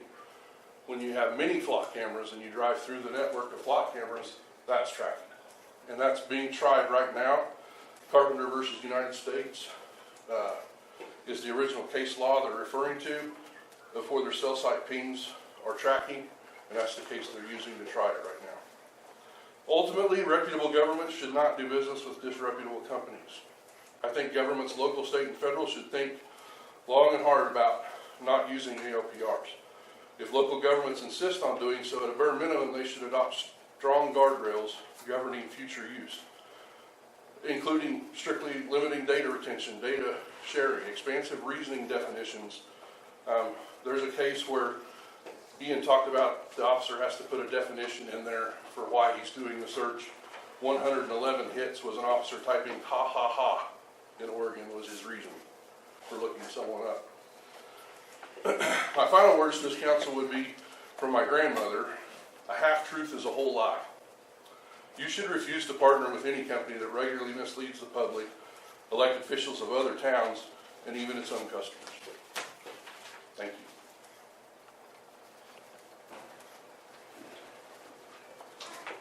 Thank you.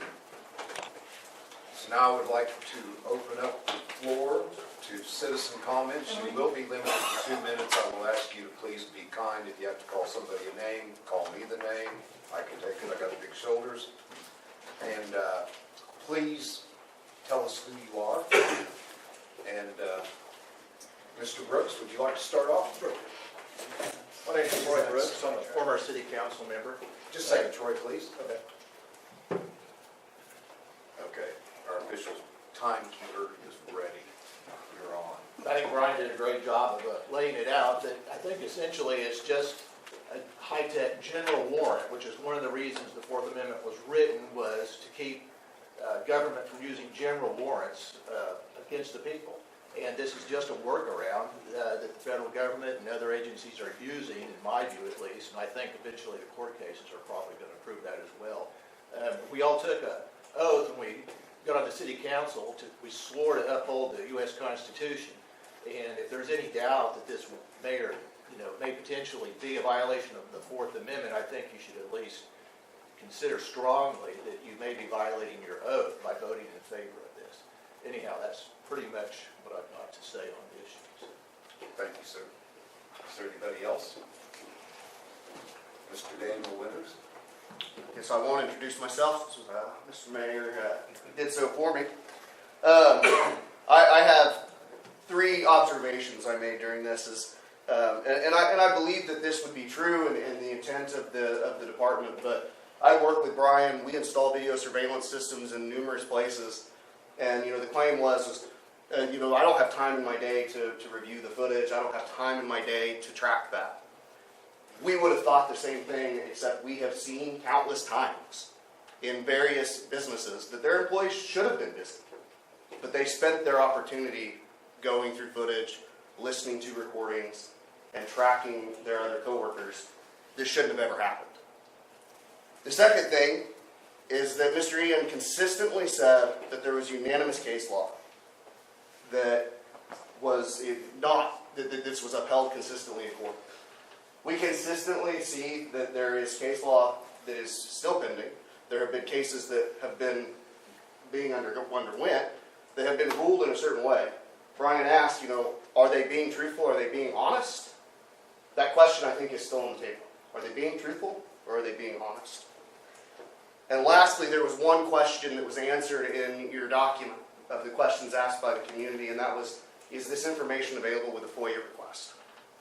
I'm going to make a really, really bold statement, and it's intended to make you uncomfortable. I can follow each one of you to your car tonight. I can pull up your license plate. I can file a FOIA request and figure out what you are going into and out of. I could do the same for your spouses, and I could do the same for your children. I wouldn't do that. I don't know what I would do it with because I'm not that kind of person. But if the concept of someone being able to do that for you or your family makes you uncomfortable, this technology shouldn't exist in Alva. Thank you. Thank you, sir. Is there anybody else? I don't know you, so you're going to have to introduce yourself. I will, I promise. My name is Lee Pennington. I reside here in Alva. I have 10 years of experience within IT, network administration, security, stuff like that. I worked for the state of Oklahoma up until last week, supporting multiple agencies, and DPS, DOC, all included. What I would say is, just to reiterate, you own the data, sure. Legally, sure. If it's not stored behind you in a server, locally, not connected to the internet, you don't. Appreciate it. Thank you, sir. Anybody else?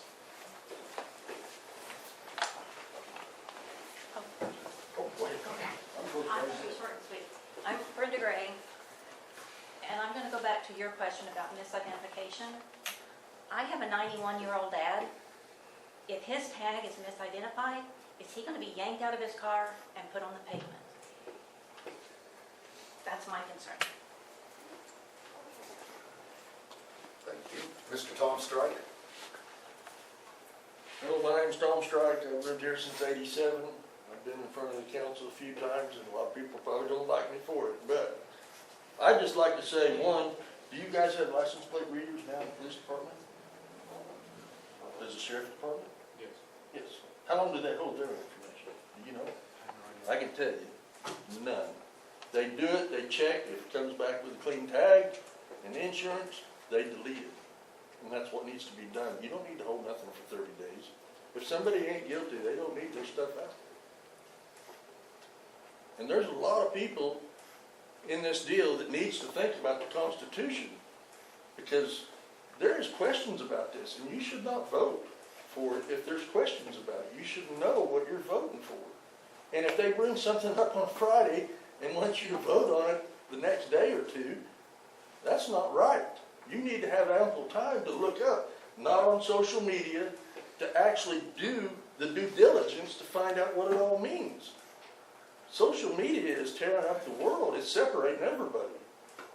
I want to be right there with every one of you guys. I don't want to be against you, but I don't want to be policed in this state. Thank you, sir. Anybody else?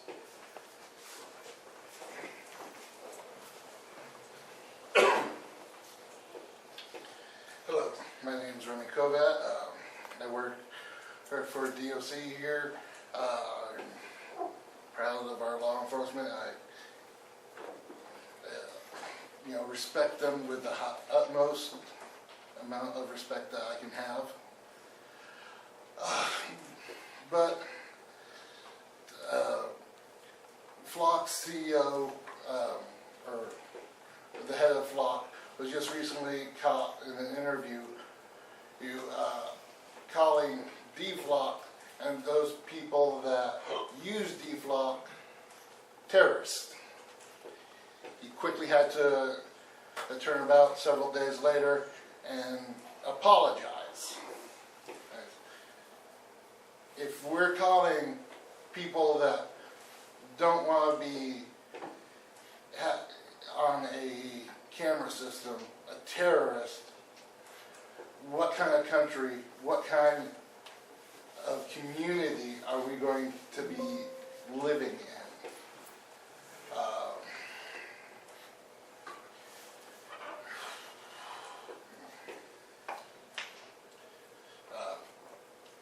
Great saying is, for those that are willing to give up their freedoms for security deserve neither security nor their freedom. Thank you, Remy. Mr. Christopher Schaefer. Christopher Schaefer. Good evening, Mayor, council members, fellow citizens of Alva. Thanks for letting me speak. I'm here as a resident who loves our town and respects the oath every one of you took to uphold the Constitution of the United States and of the state of Oklahoma. Our country is a constitutional republic. That means government power is limited by law, especially the Fourth Amendment that protects us from unreasonable searches. Flock cameras can scan every car that drives into Alva. They create a searchable record where regular people go every day. Oklahoma law only allows these cameras for very narrow purposes, such as checking insurance. Using them for broad surveillance goes beyond what the law permits and risks violating our constitutional rights. Many of us have studied this. Court cases across the country are raising serious red flags about these systems. Citizens have clearly told this council we do not want them, yet the council keeps moving forward anyway. We the people are done with this pattern. We're done watching officials do what they want instead of what the law and the citizens demand. We voted for change and we expect the change to be respected. To the mayor and sheriff who we voted for, the people elected you because we want constitutional government, honest relationship. We ask you to stand with the citizens, review these cameras legally, demand full transparency on the contract and data use, and help enforce the limits in our constitutions and the state law. To the council, consider this a respectful notice. If you choose to ignore the people and the law by keeping these cameras, you will face every lawful remedy available to us: open records requests, petitions, legal challenges, and the full weight of the public accountability under our constitutional republic. We will not keep accepting government that ignores its own limits. We want Alva to be safe, but safety cannot come by trading away our God-given rights. We ask you tonight to pause the flock program, obey the law, and restore trust. The people of Alva are watching, and we expect our elected officials to follow the Constitution. Thank you. Thank you, Christopher. Is there anybody else?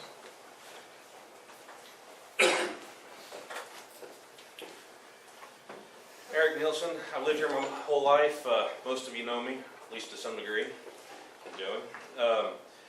I think it's important to point out that while Ian has said in his video, or his talk about a dozen different times, that these cameras are only used for license plates, yeah, that may be what they're targeting, but their software has a feature in it called Freeform that lets you move on beyond searching for, is it a Dodge, is it a pickup, is it, you can start searching for, is it a man, is it a woman, is it a red shirt, you can see other things that become in that searchable database at the same time. And that's something we need to consider as well, because, yeah, they may be targeting license plates, but they're filming everything. They say it's a capture of time, but if something moves in front of it, that's what it's capturing. Thank you, Eric.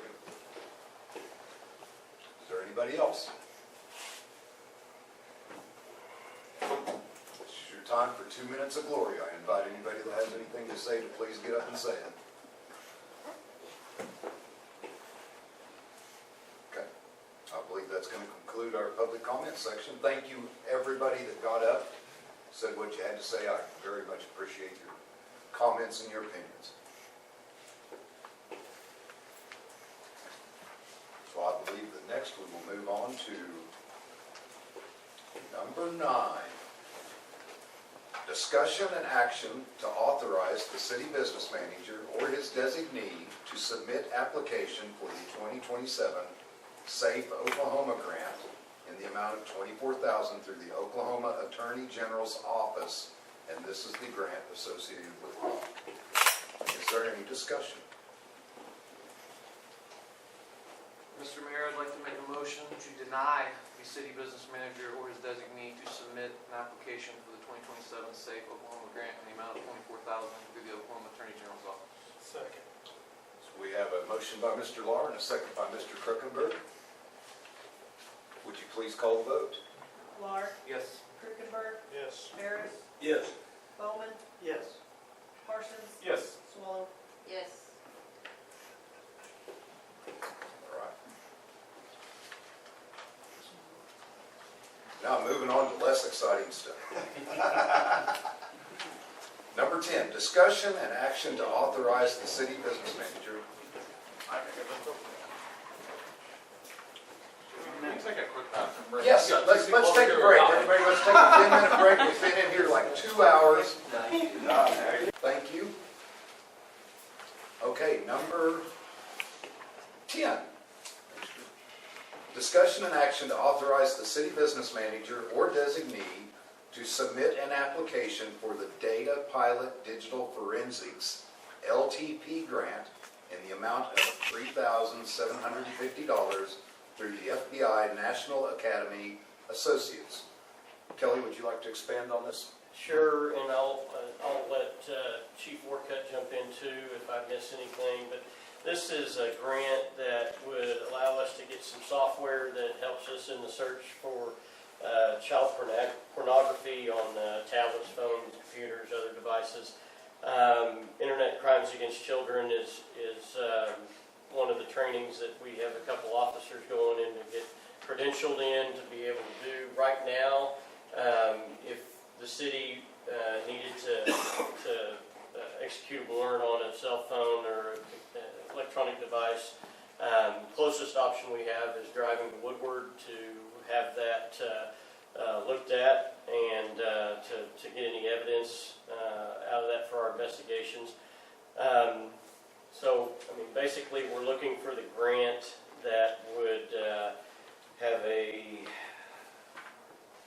I got the numbers in here. So the grant would be $3,750. The city would pay $4,285 for a total project, or for the program, $8,035. While this is an expense, it is within the budget for the police department's equipment and training and travel budgets. And based on the number of, I know Dave gave me the number of times they'd had to make the trip to Woodward to be able to do this, but for officer time, fuel, all of that, approximately $10,000 a year in expenses that we have to go retrieve this information in Woodward. And so this would get us the ability to not have to make that trip to Woodward, and it's going to pay a portion of it. The sheriff's department doesn't have anything That was like going to this. be my question. Does our sheriff department not have anything like this? So most places have the CellDrive program. That's what Woodward and OSBI both have. Woodward, Detective Dustin Swallow, for 2 licenses, pays about $16,000 a year to continue keeping their program. So we utilize it because they're shelling out the money, they've got it, and they'll help us out. This is, it gives 1 license for 1 computer system, but unlimited users at $700 reoccurring licensing fee. Is there any reason we can't talk the sheriffs into splitting it with us? If we can have unlimited users on one the software workstation. So if we had on one workstation within the PD, they'd have to come in, and right now it would be in the Internet Crimes Against Children office that has to be secured unless one of our ICAC affiliates is there. Currently, I'm the only one. I think we're trying to get 1 more officer down for the training to be able to have access to that room.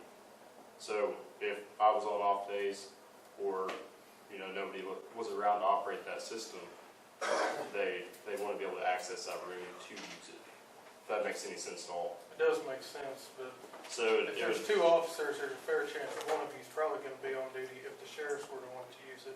I'm just saying, I don't see why we couldn't ask them. Would they use the software like this, or are they going to Woodward too? They're going to Woodward and OSBI as well right now. There's no reason we can't ask them. To split it? We can ask There's no them. reason we need to bank on them. We're not even to that point yet. We're just asking for permission to try to get the grant. To apply. I get that, but, I mean, we're still out $4,285 if we get the grant. It could be $2,100. They're asking for permission to get the grant, to apply for the grant. Now, whether once they're either accepted or denied, I think you'll come back to decide, do you want to accept the grant? So Well, this that's is just permission to Yes. request it. I'm just looking in the future. Right. But like I said, If we get the grant, I it think would that come should back be to the worthwhile council to thing to look decide, into. do we want to accept this grant? How long would that take to, I mean, how, normally, is there, On the grant, yeah, it's a first come, first served basis is my understanding, is that correct? Yeah, so they're offering it to 150 agencies nationwide. It's first come, first serve. You have to apply before August 15th, I believe. But then once you get your application in, there's a chance you might not even get awarded it. But if you do get awarded that grant, then it comes back before the council to determine whether or not we'll accept it at that time. Even if we don't get the grant, that's $2,000 net savings for the city of Alva, just based on what we spend going to Woodward for that. So, And I will say that number is just gonna increase now that we have a guy that's gonna be involved in that type of investigations. Is there any further discussion? Mr. Mayor, I'll make a motion to authorize the city business manager designated to submit an application for the data pilot digital forensic LPT grant amount of $3,750 through the FBI National Academy Associates. Do I have a second? Yes. I would say. Have a motion by Mr. Bowman and a second by Ms. Swallow. Please call the vote. Bowman, Yes. Swallow. Yes. Parsons, Yes. Ferris, yes. Laura, Yes. Krugenberg. yes. Thank you.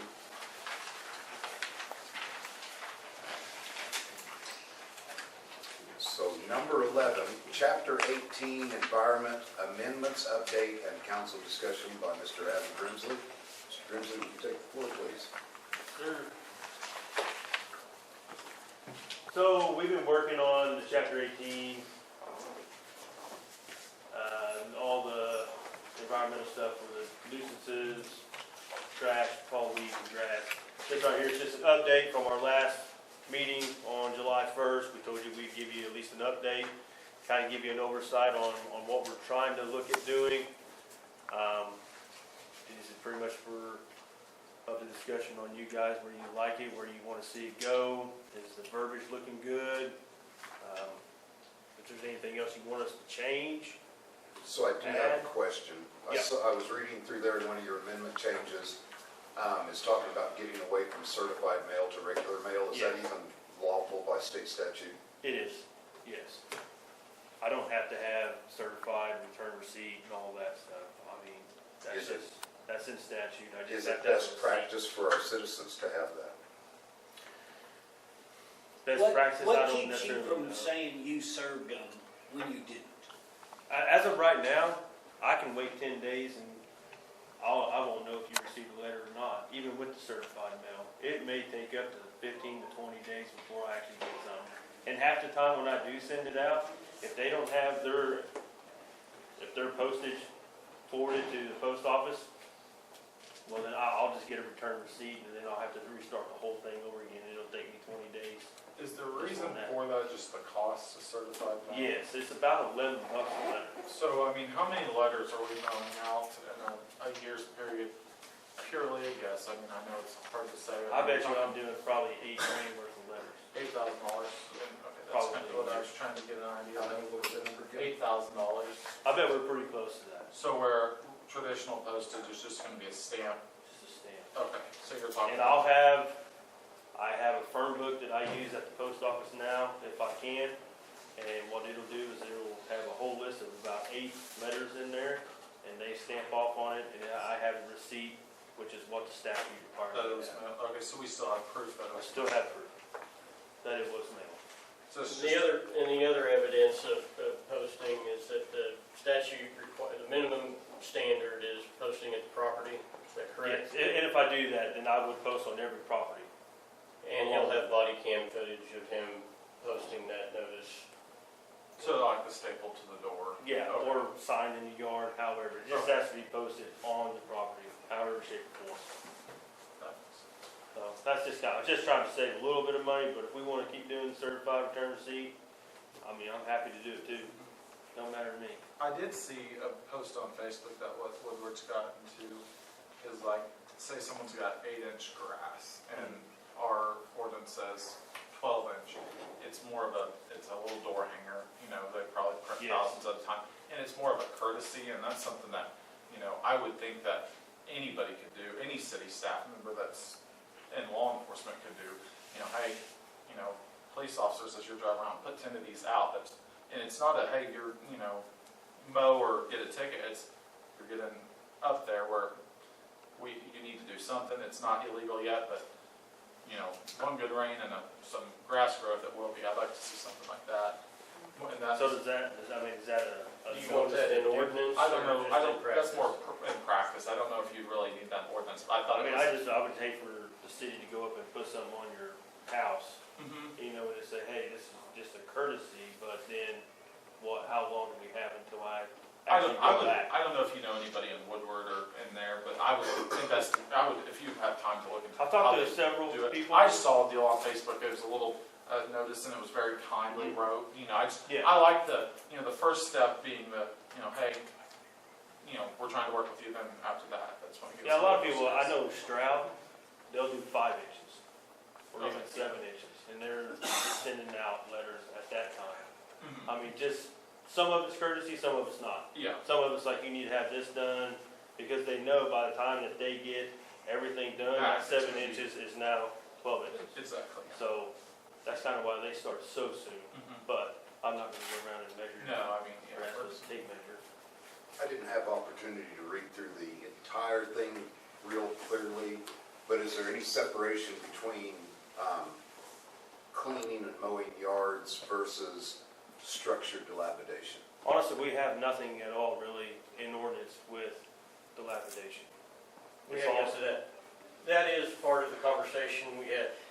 Chapter 18 is a big chapter. It is a big chapter. And so we're giving you an update on what language that staff have prepared so far, and to see what feedback you had so far. But there's quite a bit of Chapter 18 that we still haven't addressed yet. Sure. But no, the intention coming out of the previous council meeting is that, yes, structures are at a different, defined differently and handled differently Right. than tall weeds and grasses, junk and stuff like that. Any other questions from council? Comments? Being that you send out a letter, whatever, giving people notice, now that's on the 10-day deal, right? Yeah, 10 days, yeah.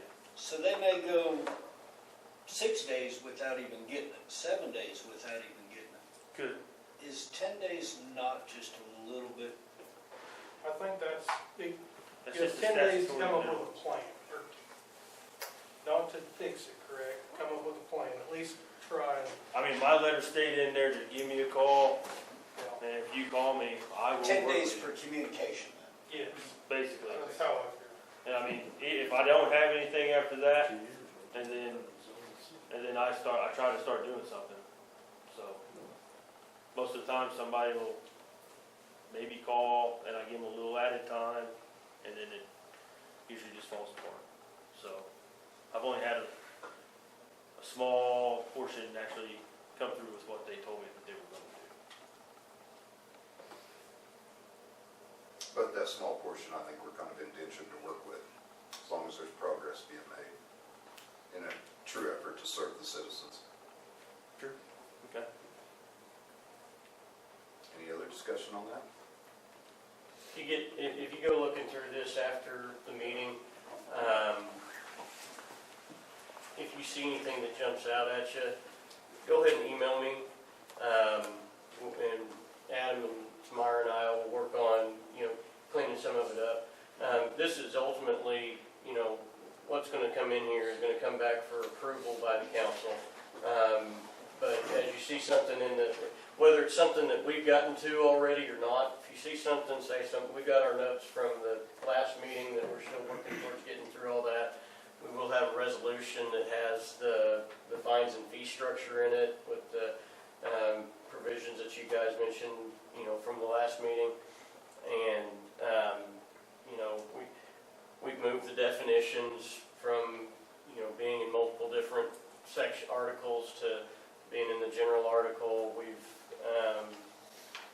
started defining those things, deleting some things, adding some others.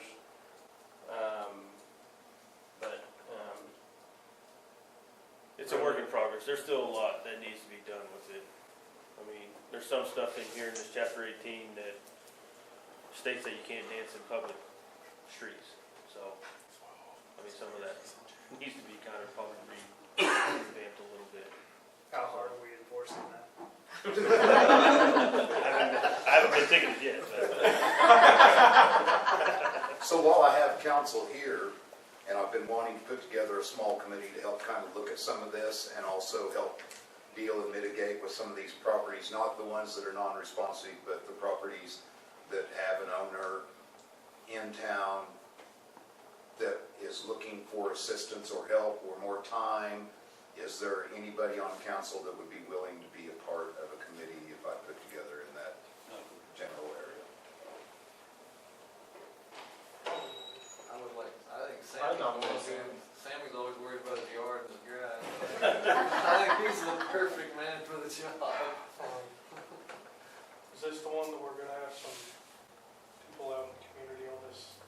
Is it a Yes. committee or a board, or what is it? It's kind of a committee to kind of help Adam in what we'd like to see as write-ups in ordinance, but also to kind of help deal with some of these case-by-case instances of property owners, executors of estates, such as that where you may be looking for extensions of time, or a pastoral alliance that's been offered up by Mr. Bowman, talked about Taylor Anderson from the Methodist Church wanting to be active in that, and I also believe that the Baptist minister is kind of along the same lines. They'd like to be a part of something like that where we can refer, is that a gang sign, Sammy? Saying if we could get the Baptist versus the Methodist competing to clean up yards, we might really get something done. Oh, goodness. Would you be interested? Well, yeah, not on the cleaning part, but. I work outside enough, but in the committee is. So I'm hearing you'd like some language in the ordinance that establishes a committee? I think so. Okay.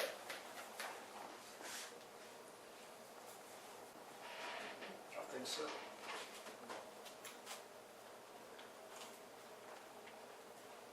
Is there anything else? Any other discussion? And then I'm gathering that we would turf this for the whole thing to go to committee, and then when the committee's done with it, bring it back to council? Possibly. This is just kind of the very point of the spear, so I don't know. It's not a good time of year for me to be attempting something like this, but I feel like I need to.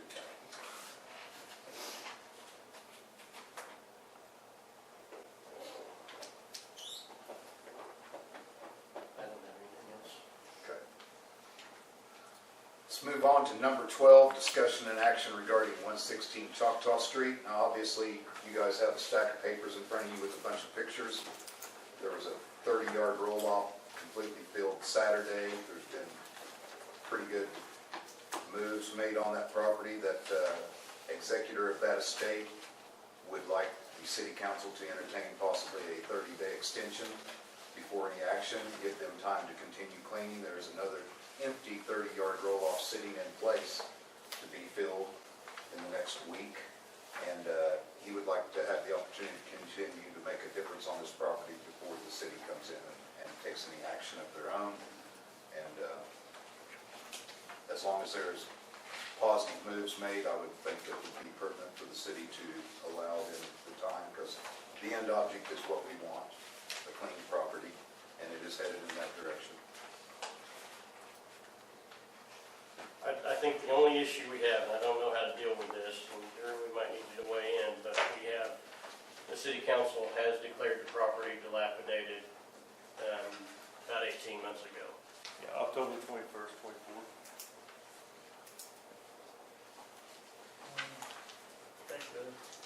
council's got the authority to hold off if they want to. Can only hold off for so long. But I mean, looking at these pictures, It this is. house here is, I mean, with a little work, I'd say, I mean, I'm not a construction guy by no means, but I mean, I don't think it's necessarily has to be torn down, just some of these pictures, but it could be worse in person. I do know a local construction contractor has looked at it. The bones are good, it stands on its own, the roof is solid front to back, it's weatherproof. The glass is in the windows, the two entry doors need to be addressed to make it animal type, but the executor of the estate was more concerned about getting the trash from his uncle picked up and disposed of before he addressed the doors. And there's a lot of stuff in the house that he's gonna get rid of also. Adam, has he had any communication with you on this? No. The last thing I got was a plan of action he gave me that said that he would have everything completed by June 30th. I'm gonna say that's my biggest, And now we tabled it from July 1st until today, and there wasn't any movement until Saturday. you know, I'm okay with giving people an extension, but I'm not okay with people not communicating with our staff who, that's my only concern on why we wouldn't grant an extension is the communication.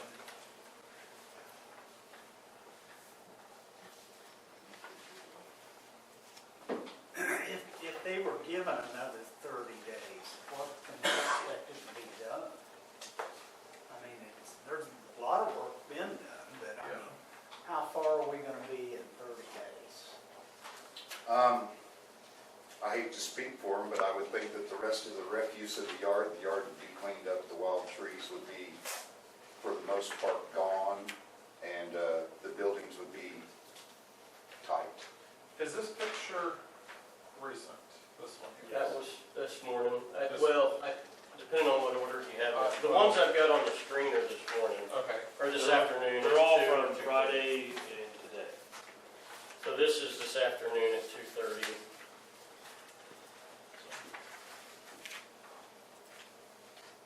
This is actually, on the right, that's the neighboring property that we invaded after the last meeting. But this, back here in the trees and overgrowth is the 116. Right. He started at the front. And this is, And so So is there a plan to tear the house down, or to fix it up to a point where it can be livable again? Or is it just going to be an abandoned? On the last 30-day extension that they were given, that was supposed to be the plan. Was supposed to get it up to living condition, and that expired, and that was last year I'd have to look back, but that was around probably September, August time. this is a question more for Drew. Can we could I make a motion that gives a 7-day extension, but have it pretty much where, he's got 7 days to communicate with Adam, and kind of put that in Adam's court after the 7 days that he needs to communicate with Adam, tell him where he's at, tell him what the plan is. Because my biggest deal is, obviously we've seen progress, and that's good, but it needs to be communicated with Adam. Is there a way to put that into a motion that would do what I'm wanting to do? Does that make sense? I guess, dumpster in front of it.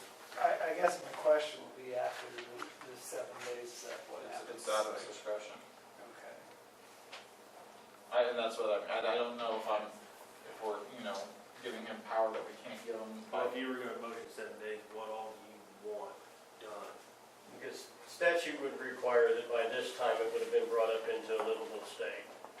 Power, water. Well, I just want, I want communication with Adam, and I mean. I think that's what he's asking, like, we give him the 7 days, like, then what is, are we authorizing him to go, it's another year to get the house up to date, or are we going That's a month? his discretion, I would say. Because those, I forget what those little trees are called, but if you cut them down, they're this tall in 3 weeks. Or There's a dumpster or a roll-off there right now. What size roll-off is it? 30 yard.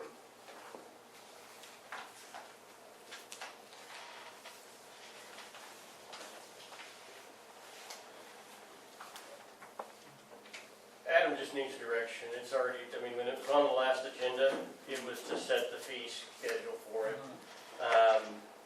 It had already been declared dilapidated and was needing to be scheduled for abatement after having the fee structure established. So is abatement on this property considered, is it tearing it down? Is that what the abatement is, or is it just cleaning it up? It does, I mean, technically, it doesn't have to be torn down, but it has to be returned to a livable Yes. condition. Something, I mean, we don't have to go in and just tear it down, but it's gotta be brought up to Turner code. Can be turned into storage. No, Why not? because you It's not can't have a storage. storage as a residential home. When did you guys finish your new commercial and residential zone? Never did. That's your big conflict. That was over 2 years ago. Maybe 3.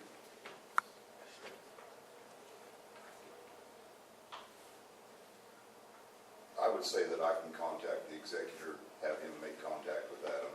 I would like to see the city council give him another 30 days to continue what he's doing, and then look at it again in another 30 days next city council meeting.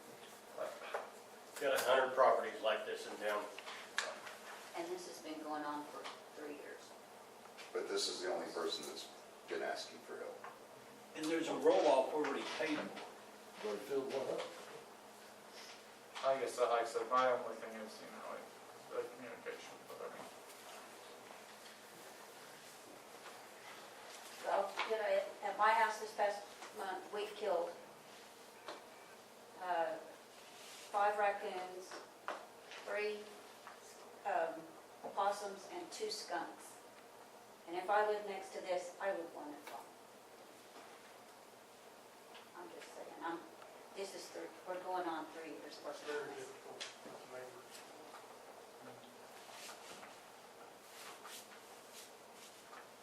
I thoroughly agree if there wasn't a roll-off already sitting there, ready to be loaded, a roll-off that's already been loaded.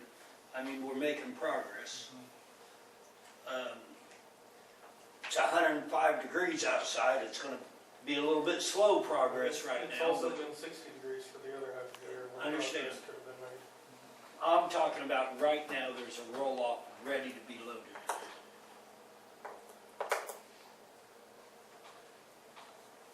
I would motion to grant a 7 calendar day extension on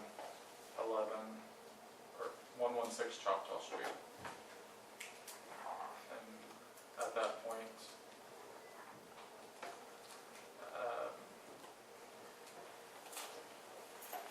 the city abate the property. Structure, shed, or just trash and rubbish? I'm trash and rubbish. What do you want the structure, I mean, I don't structure think, down, I, secured, boarded?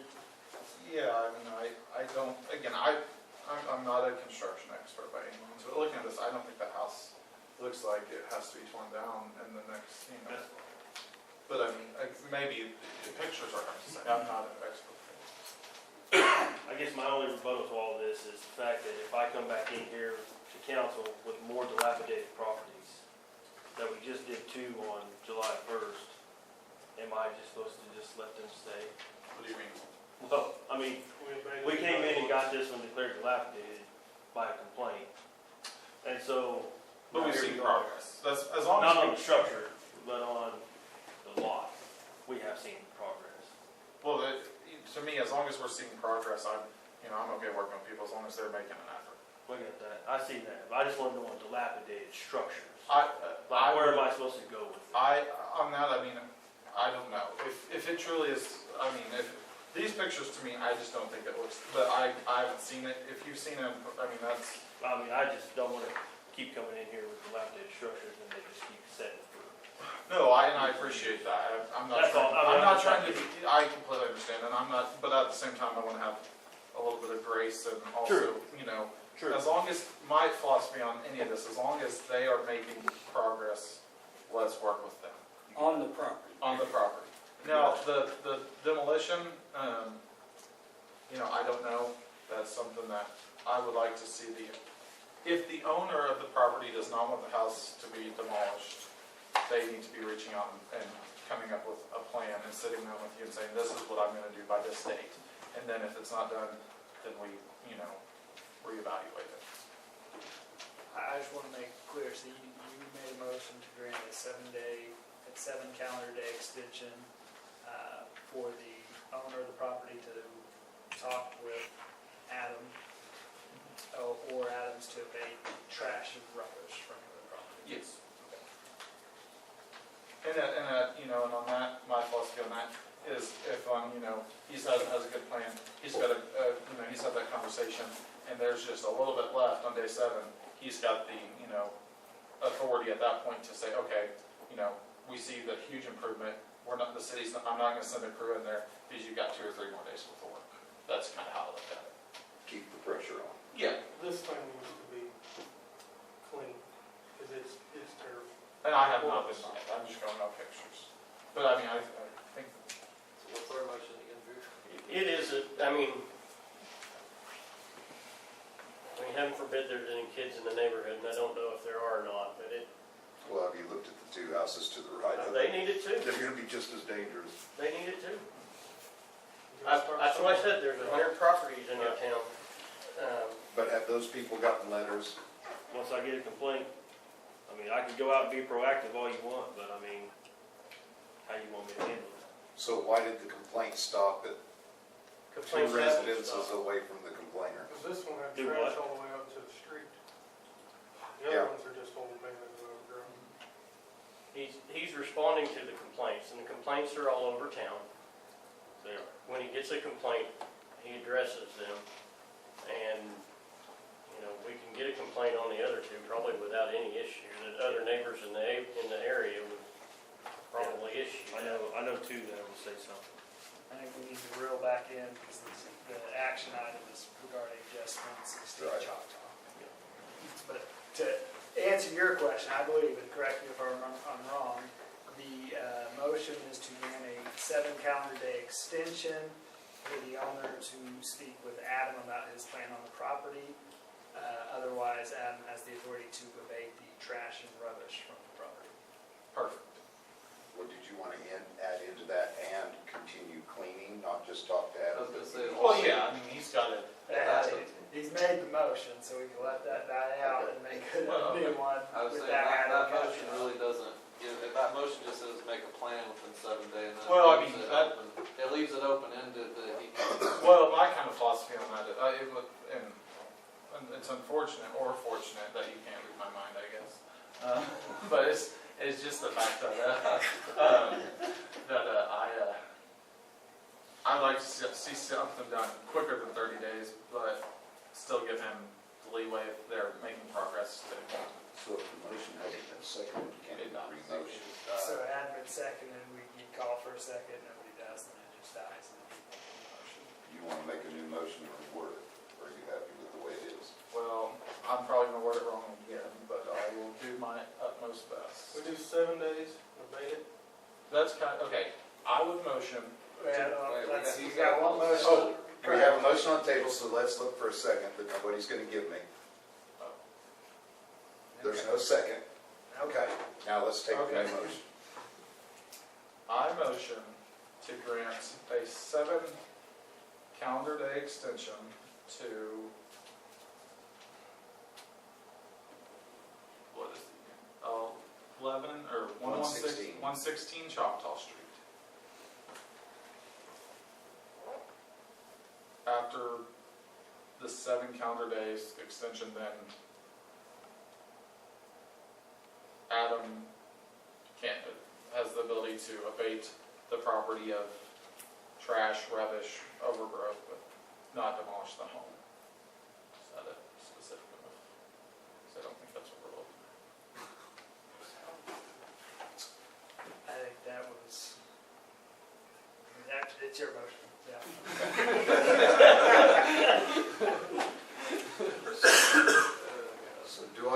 second on Joe's rolling motion. So, can we hear the motion one more time? My understanding was it was to grant a 7 calendar day extension. Otherwise, Adam can abate the property of trash, rubbish, overgrown weeds, things of that nature, but not demolish the structure. Okay, do I have a second? Still no second. Huh? Sammy's got it. Sammy's got it? Okay. Motion by Mr. Parsons, a second by Mr. Kuckenberg. Almost like having a tooth pulled.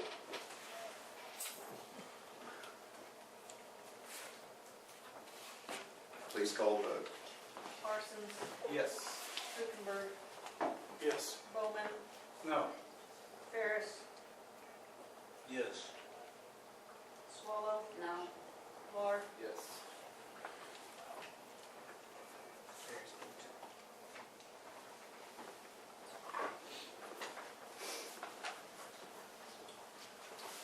All right. Number 13. Discussion and action to enter into executive session pursuant to 25 OS 307B.2 to discuss FY 27 City of Alva and IAFF Local 3782 negotiations, and pursuant to 25 OS 307B1, the employment, hiring, and appointment of an individual to serve as city attorney. Is there any discussion? Can I get a motion to go into executive session? Motion to go into executive session. Do I have a second? Second. Motion by Mr. Lahr and a second by Mr. Bowman. Thank you, everybody, for coming tonight. Yes, call the vote. Oh, call the vote, sorry. Laura. Yes. Bowman. Yes. Parsons. Yes. Ferris. Yes. Swallow. Yes. Rutenberg. Yes. City of Alva, city attorney. Is there any discussion? Or is there a motion? I would motion, do you have to make the appointment? You might want to tell them officially on the record what your appointment is. Okay, officially on the record, I am appointing Blake Treacle to be the city attorney, starting upon Drew's resignation. I would make a motion to appoint Blake Trickle to the City of Alva City Attorney, effective after the resignation of current City Attorney Drew Cunningham. I'll second it. Please call the vote. Parsons. Yes. Ferris. Yes. Laura. No. Rutenberg. No. Swallow. Yes. Bowman. Yes. All right. Remarks and inquiries by council members? None. Do we have any new business? I'm ready to go home. Yes. How about we adjourn this and move on into the next?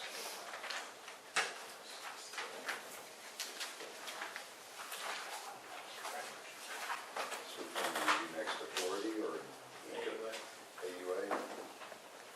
All right. Call to order the regular Alva Utility Authority meeting. Would you please do the roll call? Hoffman. Laura. Here. Rutenberg. Here. Swallow. Here. Bowman. Here. Parsons. Ferris. Here. All right, we have a quorum. Discussion and action on the consent agenda. All of the following items which concern reports and items of a routine nature normally approved at AUA meetings will be approved by one vote of the authority. Any trustee desiring to discuss an item on the consent agenda may request that it be removed from the consent agenda and placed for discussion as the next item on the regular agenda. It will then be considered separately. The consent agenda consists of the consideration and action on the following items. Approval of the minutes of the regular meeting of June 15th, 2026. Approval of claims in the amount of $110,735.14 and payroll expenses of $31,467.26. Is there any discussion or any? Mr. Mayor, I'll make a motion to approve the consent agenda. Second.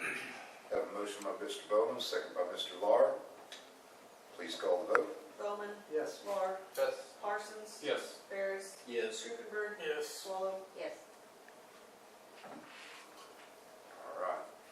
Number 5, discussion and action to approve amended Exhibit A for Resolution 2026-010, a resolution authorizing and approving a memorandum of agreement between the Alva Utility Authority and the Alva Arena Authority doing business as the Salt Fork Event Center. Kelly, would you like to speak on that? Sure. So after the council approved the resolution last month, went and took it to the Arena Authority for approval. They did request some additional considerations, or additional language to help clarify the cooperative relationship between the city and the Arena Authority. They also requested and kind of clarified their intentions on the use of the facility. They still want the city of Alva to be able to use their facility as part of the agreement, but they did want some clarifying information that, one, if it's a city function like a Christmas party or some other, just a city of Alva operational, use of the facility, that they would like to limit that to twice a year. But if it's something that we would agree is an economic development benefit to the community, that would be unlimited. So as long as scheduling permitted. And so they wanted some language in there with regard to scheduling, that we wouldn't just spring something on them and expect them to displace something that they've got scheduled or anything like that. So this agreement takes that into consideration. It takes into consideration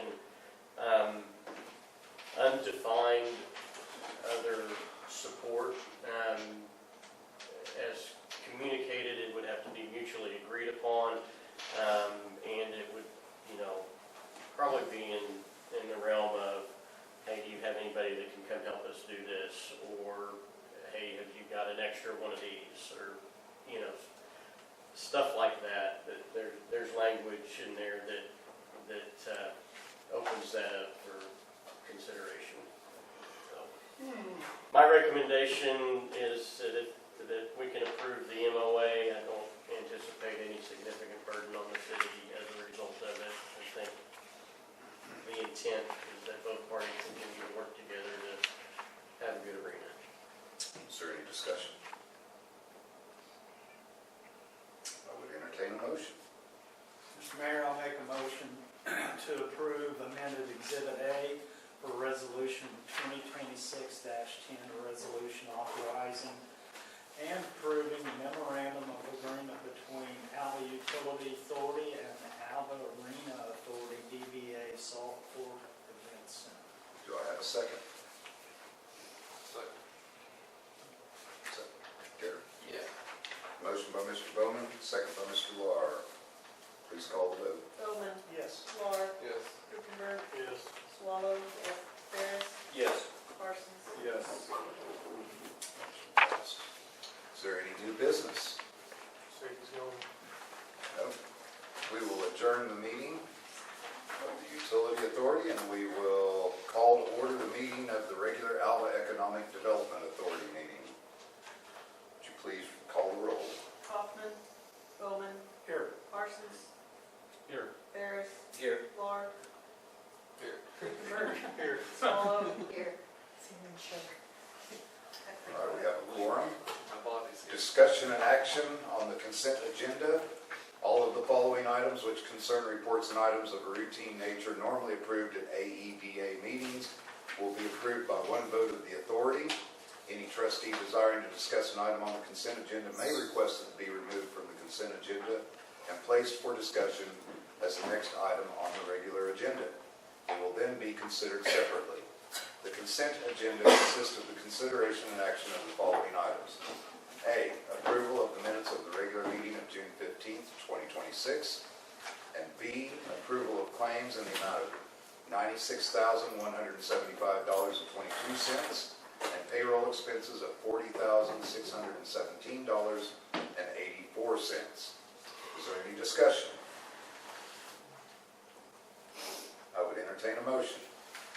Motion to approve the consent agenda. Second. Motion by Mr. Lahr and a second by Mr. Bowman. Please call the vote. Lahr. Yes. Bowman. Yes. Parsons. Yes. Ferris. Yes. Swallow.